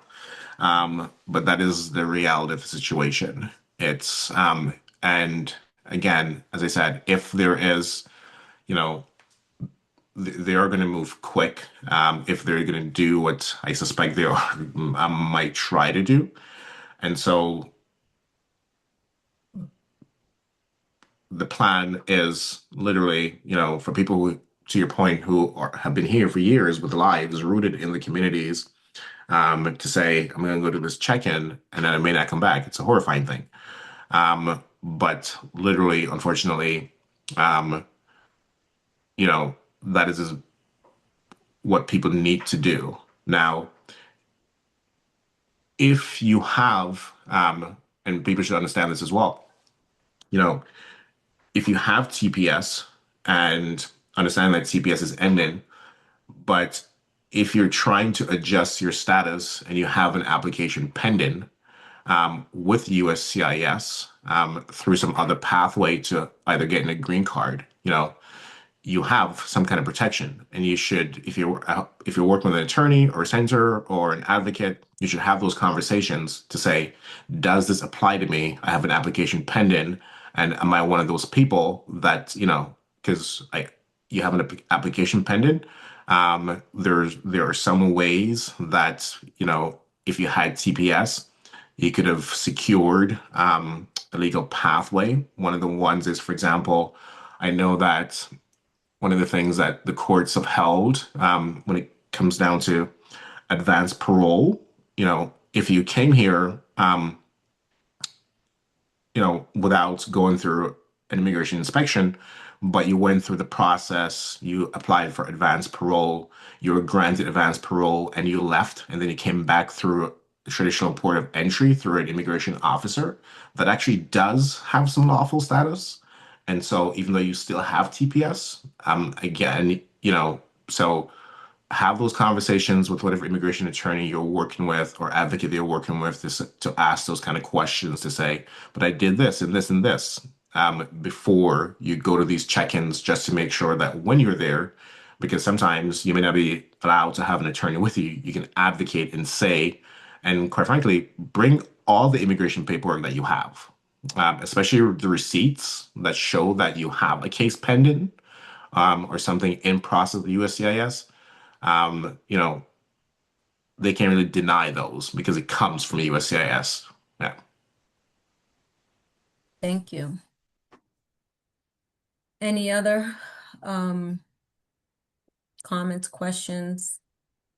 Thank you, everyone, for all that valuable information. I mean, obviously, with everything going on, where we can take the time to share this critical information, we have to take it, just because things are moving very fast. There's a lot of fear in our communities. I keep hearing about different things. Again, not necessarily here in Amherst, but in neighboring towns of people getting snatched and abducted and things like that. So, it's very real. And these are, you know, parents and, uncles and aunts and, sisters and brothers and, people who are working, valued members of our communities, working, taking care of their family, their children, oftentimes the breadwinner in the family, and now poof, they're gone, you know? So, yeah, thank you for sharing this information because it's very important to help people make these very challenging and crucial decisions in their lives right now. Oh boy. So the next few items is, more so dealing with our internal work, right, as our committee.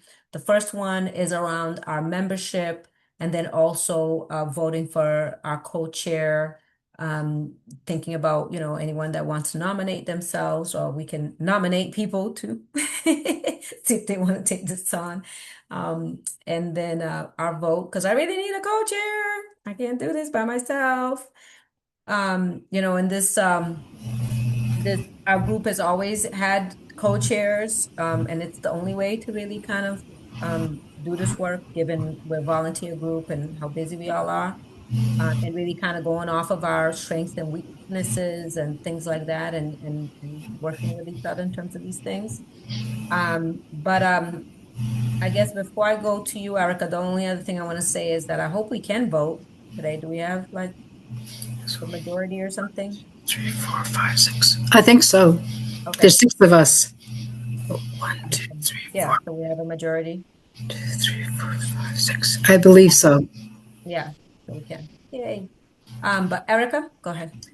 So I would like to nominate Everald, and the reason why is Everald has been the second longest person on this committee. And Deborah, you keep on saying that eventually you need to move on because you've been on this committee and you won't be reappointed. So I think that provides continuity, because then Everald can ask for another co-chair to be. I don't look forward to the day that you leave, Deborah. But I think you and Everald would be a very strong team. With even though both of you are lawyers, you have very different perspectives, I think, of how to approach things. So that is, hopefully it's okay, Everald, that I nominate you. But I have watched the two of you work together, and I think it would strengthen our work for the two of you to work together. So I would like to nominate Everald. Thank you, Erica. Any other nominations or self-nominations? So I guess Everald, hearing that there's no one else, being nominated, would you like to take on this co-chair role? Please say yes. I will try.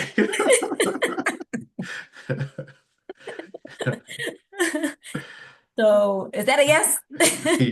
Yes, it's a You said yes. try. Yeah. All right. So I guess, do we need to vote? I guess we need to vote. Yes, I we think need. we do, yes.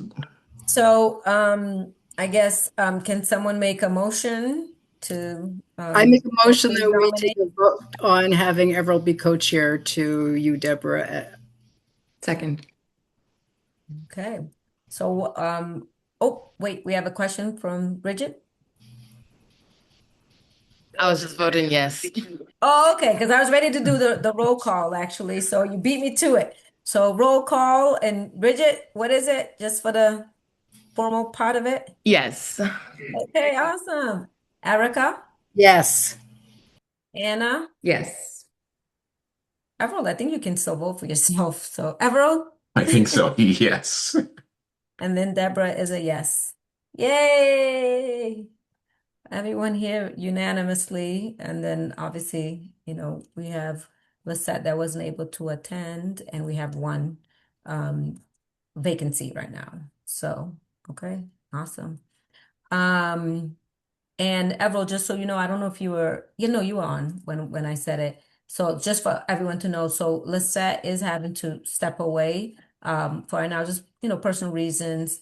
And we all know that this work is also very taxing and tiring, right? So I don't know how long she'll be away, but we are going to hold her space until she comes back. Um, and so, but she'll be away for a little while, and so it'll be our group until we're able to add more groups on. But now let me turn it back to Everald. Everald, I don't know if you wanted to say anything to the group. Um, Obviously, then me and you can, try to chat offline and kind of, you know, see how we'll take this on together. I will say thank you for the vote of confidence. And this is, having been on here now for quite a while, it is a lot of work. I have seen that, but it is also um, a very, very important endeavor and cause. And it's something that I'm very committed to, not just in being here, but in the work I do daily. So this just adds to that. And yes, while I know it's going to be challenging and tough being co-chair, getting pulled in a million different directions all at once. As I said, I will do my best, and that is, quite frankly, what what each of us can do. So thank you again for the confidence and the support. Yay. Really excited. So Everald, the other thing too is that you'll see that even like when I send, email that I hope to send out tonight, like I said, for the GOL and everything. So I'll already, start CCing you on, like the emails and everything. And then, like I said, maybe me and you can find some time to just chat on the phone or something like that. And I can fill you in on, some of the other ways that like Allegra and I work together in terms as co-chairs. And then, how we might want to kind of move forward in terms of like, even holding the meetings and, and all of those things. But yeah, and as you saw, right, because you've been here for years, and so you know that it's just tough to kind of try to do this, on by yourself as a co-chair. I mean, as a chair, so you definitely need the co-chair, and to kind of like, because I know sometimes, like in terms of me and Allegra, sometimes I would get busy or she would get busy, and then we would kind of pick up where the other person would be busy with work or life or what have you, and vice versa, because there would be times that, or there would be times where it's both of us, kind of, communicating and advocating and kind of responding, to issues. But, sometimes life happens, and so it would just be one of us, but we can talk through some of that. So, just excited that you're on board. Yay. So, the other thing though that we wanted to discuss is just membership. Um, so right now there's five of us. We're seven member board. So Lisette is the sixth. And so we do have one more person. That person has been someone, we try to get a young person if possible. I know we had even talked about last time possibly getting two people, if it's a young person, maybe it might be two people that want to tag team, and one attends 1 month and another one attends another month, or to just find another person, right? Um, to add on, because I think it's important for us to have, as many people as possible. Because at the last meeting, we also talking about, possibly having like subcommittees and things like that. But obviously, when you're a smaller group, it's tougher to have subcommittees because, there's not that many of us. So, we need to, I know I had said about like following up, like I said, I didn't get a chance to follow up with the town manager and Angela in regards to our applications. So, that could be something that, that you and I, Avril, can kind of figure out who could reach out to, the town manager to just ask, where our application, status is. And sometimes they'll focus on a group, but of course they have a bunch of other groups. So sometimes they prioritize other groups too, especially those that don't have quorum, will have the priority. Um, and so it's just kind of inquiring where we're at in terms of the queue too, for members. Erica? I was supposed to have asked Hala if it's okay to share a position, which I did, but I never got a response. So I Oh, think, okay. but Paul should know. I think Paul and Yeah. Angela should know that answer. Yeah, that's true. They would. So, all right. All right. And then the next item is around the retreat agenda. Erica, I don't know if you have any updates. Right now we have the date of Saturday, September 26th, 9 a.m. to 1 p.m. at the Banks, right? We'll be at the Banks. Yep, Banks at the same place. Yep, it's going to be 9 to 1, which is only 4 hours. And as for those of you who've been to our prior retreats, we usually have large goals, and the time goes by very quickly. So I should have put this in writing and sent it to you beforehand, but this is what I sort of drafted as a goal, is to identify specific action steps and action leaders for implementing the CSSJC's priorities. In the last meeting we had, we actually identified three major priorities, which was the ROB, CRESS, and the Youth Empowerment Center. And so if we focus, because, if we focus on three at least, I think it is enough time that we can actually look at those three and think about specific action steps and who are the action leaders going to be. Do we want subcommittees? And so we can look at that. So that would be a big piece of it. But to really walk out for those three areas to have very specific action steps, and those of us who are going to take the lead on those action steps. That can include leading a committee. The second part that I think is really important. So the way I have it is, 9 to 9:10 settle in, 9:10 to 9:30 get to know each other a bit better since they're new members here. And then from 9:30 to 11:15, that's when we'll look at those three priorities and create action steps and action leaders. 11:15 to 11:30 a break, and then 11:30 to 12:45 to talk about very specific action that we want to do with town council to get these three priorities moving. And that includes budgets, very specific, budgets for all three of these, or to get onto the budget conversation. I remember last time that we talked about budgets, and when we were presenting, that Jill Breverick said, you need to get to town council when they're looking at guidelines for setting the budget, which is going to be this fall. So I think it's not too early to think about our action steps to really get to the town council, because the budget is where the rubber meets the road. They can do it, and tons of resolutions saying they support all these priorities, but unless they give us money to operationalize this, it's not going to happen. So I'll put this in writing and send it to all of you. And then you can give me feedback on it, but directly to me, not as a whole group. Yeah. Okay, Yeah, so the other part is, I don't want to put Camille on the spot, but before there was no budget, Camille had no money. Now we're hearing there is some money that's left over from 2026. Do we have any money? Oh,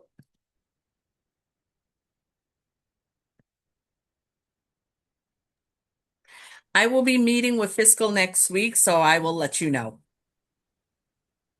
Yeah, because last time was really good that we had the food from, the uh POC, business. Masudas. Yes, exactly. So that was really awesome. And then obviously, all the snacks and different things. And of course the help from you, Camille, and Philip in terms of the space and everything else. So hopefully we can have the same thing. And then we'll be inviting Hala, right? I already sent a message to Hala, but again, I did not get a response. Okay. All right. And also, as you know, open meeting law, it has to be open to the public. Yes. No, we always post it and everything Okay. beforehand. Anna? Sorry, I'm off camera. I'm supervising toothbrushing right now. But I was wondering if you had mentioned Jill does have a few things that she's working on that align with these areas. If it would make sense to also invite her. Obviously, it's open to the public, so she could be there, but to see if she wants to participate or not. Yeah, you're saying Joe Brevitt? Yeah. Yeah, sure. I'll be okay with that. But I don't know. Would others be okay with it? Or is there anyone that's against us inviting Jill?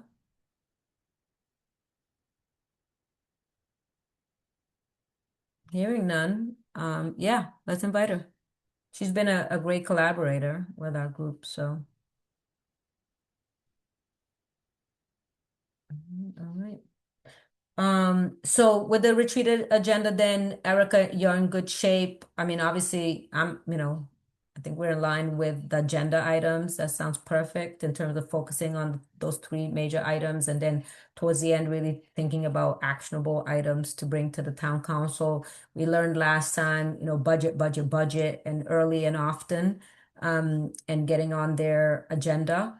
And now it seems like there's a whole, as Pamela was saying, possible rules, different rules to get on their agenda and everything else. So, but last time I think we did maybe use their rules, which was, through the town councilor who kind of made a motion for us to get on their agenda. And so I think we kind of already followed, I believe, their new rules. So, but we can get more clarity, in regards to it.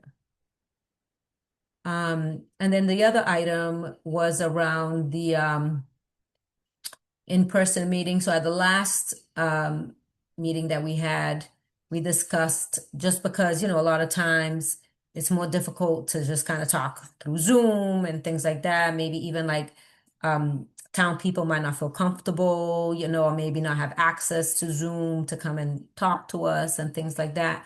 So it would be great if we could do like an in-person meeting. And so we had kind of discussed whether better weekend or during the weekday, evenings, so on and so forth. So we came up with tentative date of in-person meeting for Wednesday, October 28th, 5:30 to 7 p.m.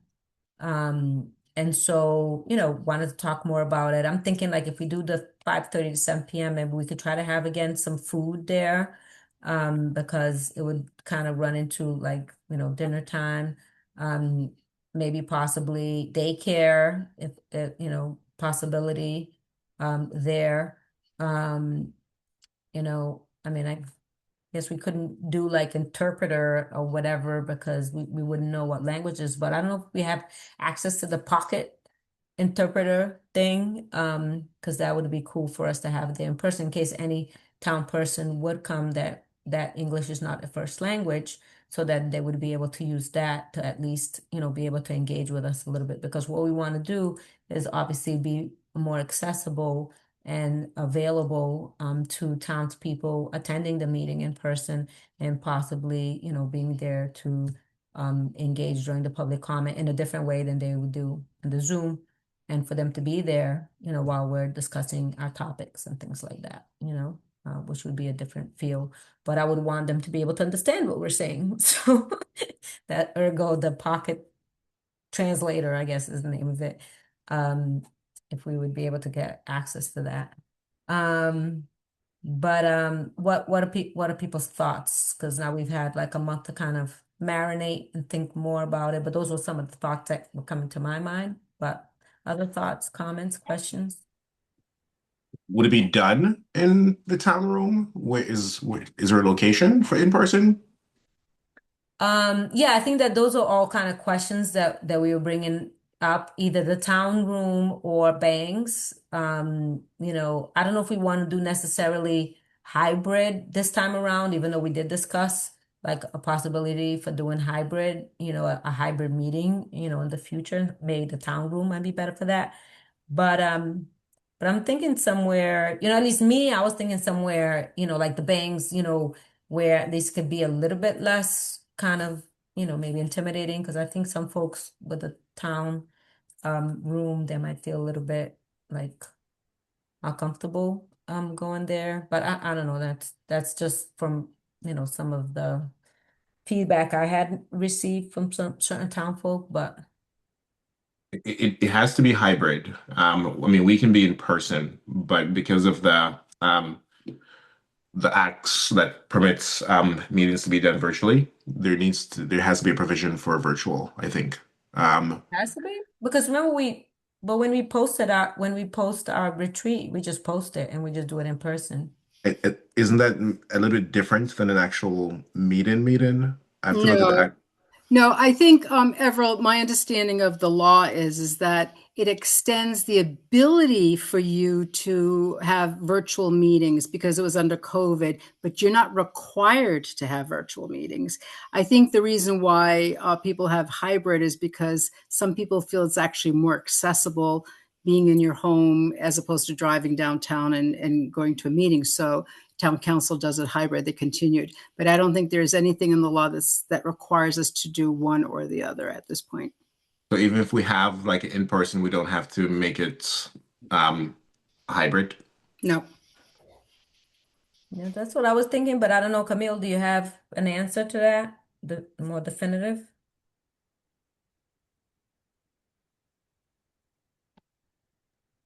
This computer doesn't want to unmute.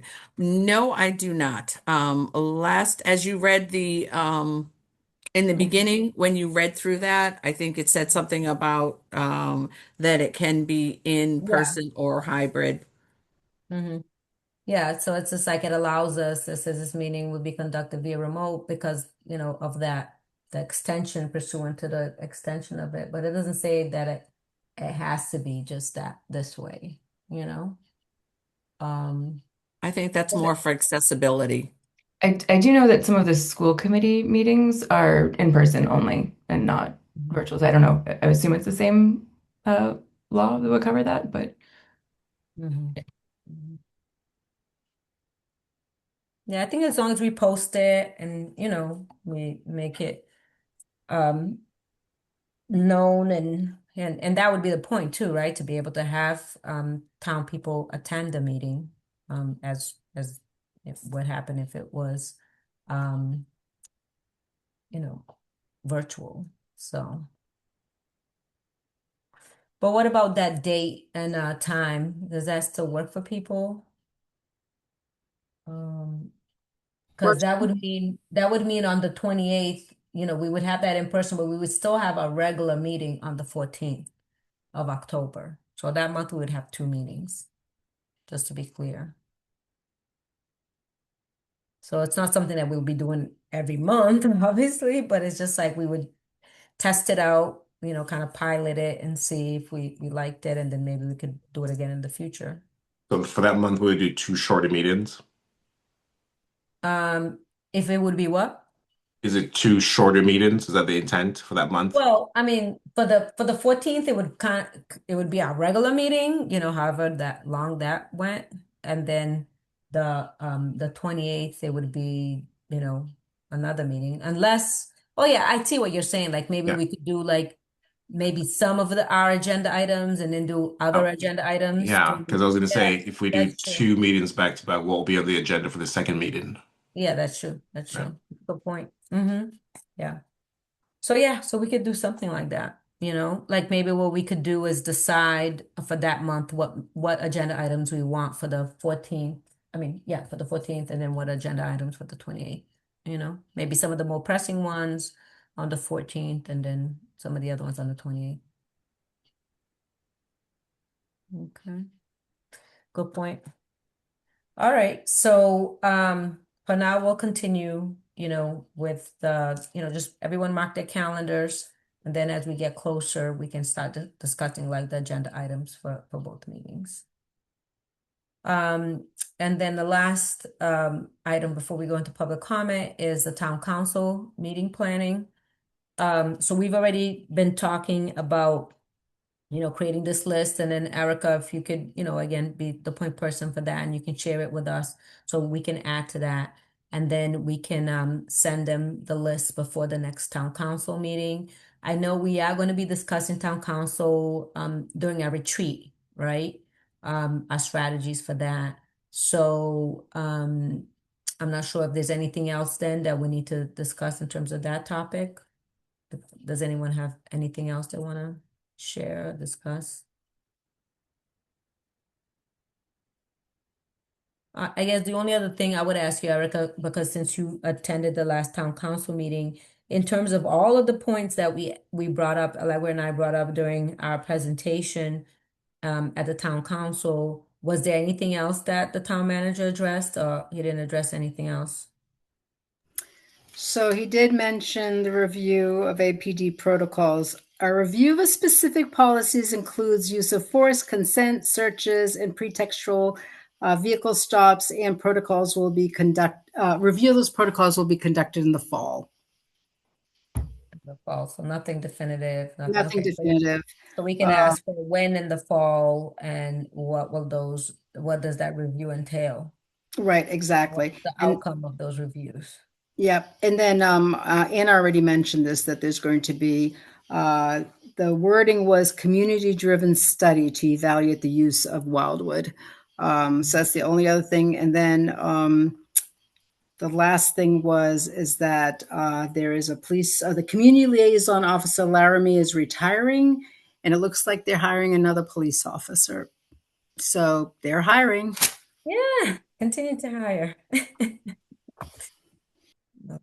So just let you know, the community policing officer was Bill Laramie and he retired. And now Sergeant Janet Griffin and Detective Yvonne, I can't remember her last name, are both taking the role now. Are they temporary? Are they? No, I think that is their positions now. Oh, that's their position. So they're not hiring new people. They're just kind of, Not for that position. oh, They're but then they're taking gonna, they're taking over as community policing. okay. And then that means they're And gonna yes, they're hire, still hiring.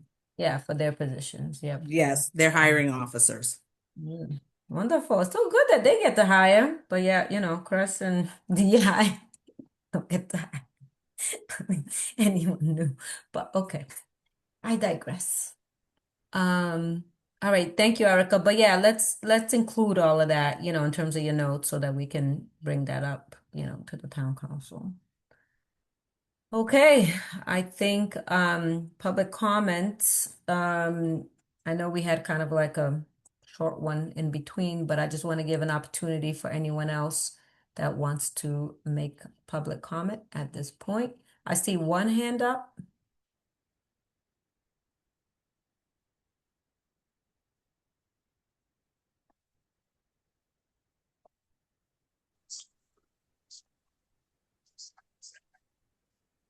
Can you hear me? Yes, I can hear you.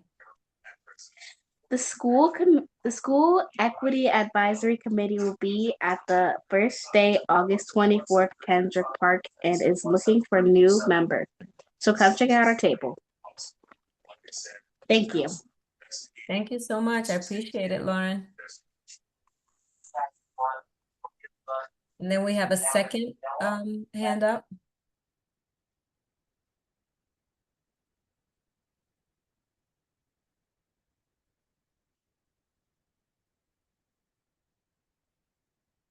Hi, Miss Pat. I think you're muted right now. Yes, she's muted.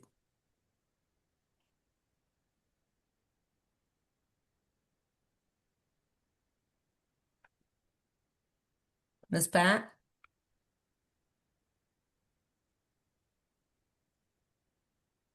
Oh, there we go. Hi, Miss Pat, can you hear us?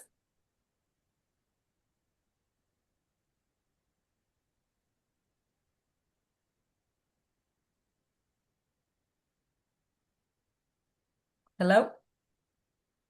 She's not muted. Yeah, no, she's not muted. Might just be tech issues.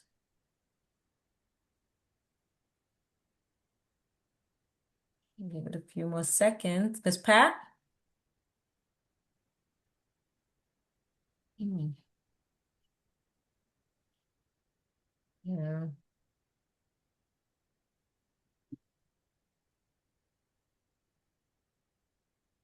Okay, Miss Pat, can you hear us?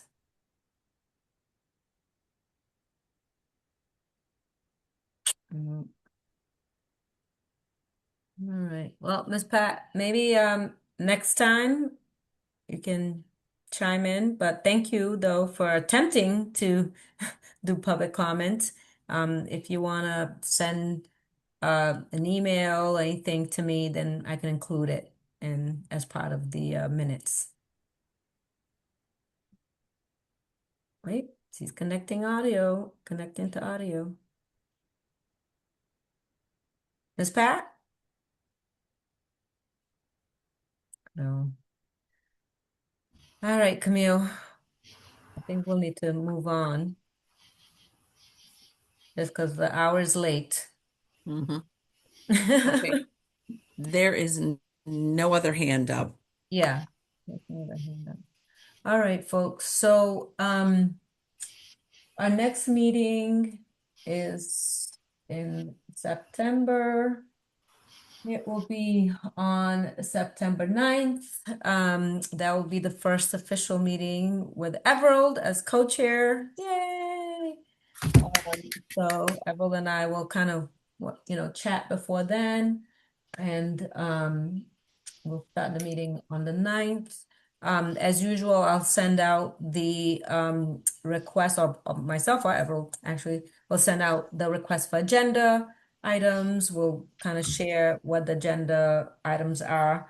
Right now we'll kind of have a lot of the same items, just because we're following up on a lot of things that we discussed.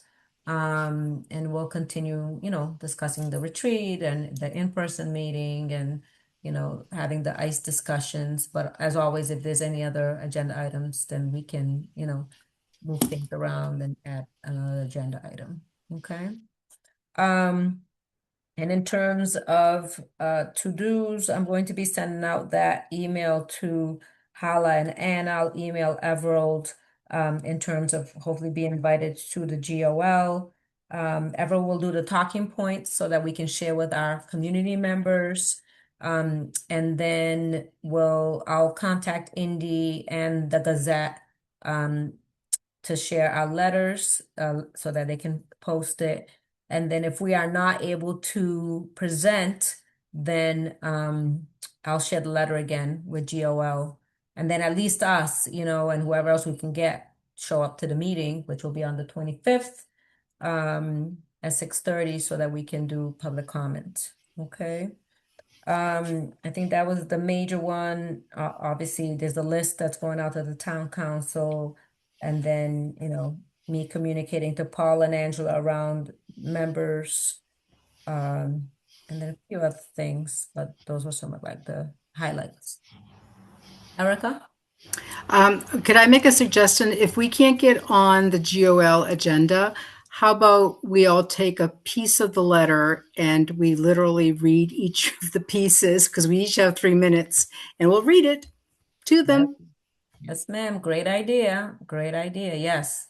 If we are not able to present, if Avril and I are unable to present with the rest of us being there, then that's what we'll do. Each of us will take a piece of the letter and make sure that it gets read into and during the public comment period. Great. All right, folks. Any items not anticipated within 48 hours?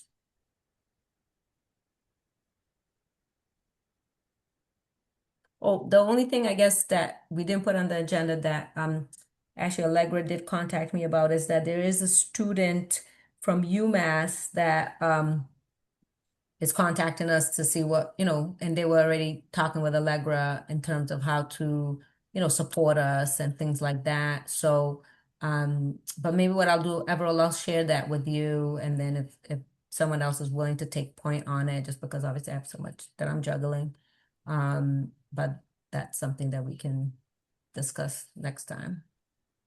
Deborah, if you want to include me, I'd love to since I'm at UMass. If what? If you want to include me, since I'm at UMass, that might be something that I could Okay. support on. Yeah, I mean, what I'll do then, because I don't know if I can send it to three of us, if that's already so it's usually two, but I'll send it to you and then I'll send it to Everald, and then we can figure it out. Okay, Sounds good. Thanks. perfect. All right, folks. Just to be clear, planning is outside of the public meeting law. If you're just planning, you can't make decisions. That's the difference. So you can plan on who's going to meet with the student.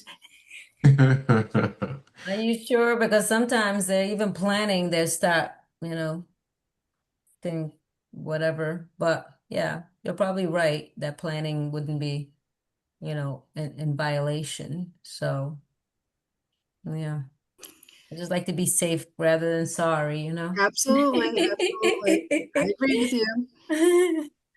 All right, folks. 9:24, and I am adjourning the meeting. So everyone have a great evening. Thank Have a you great very evening. much. Thank you. Thanks, You too. everyone. Good night. Bye-bye, Co-Chair Everett. Bye. Congratulations, the two of you. Yeah. All right. Bye. Night.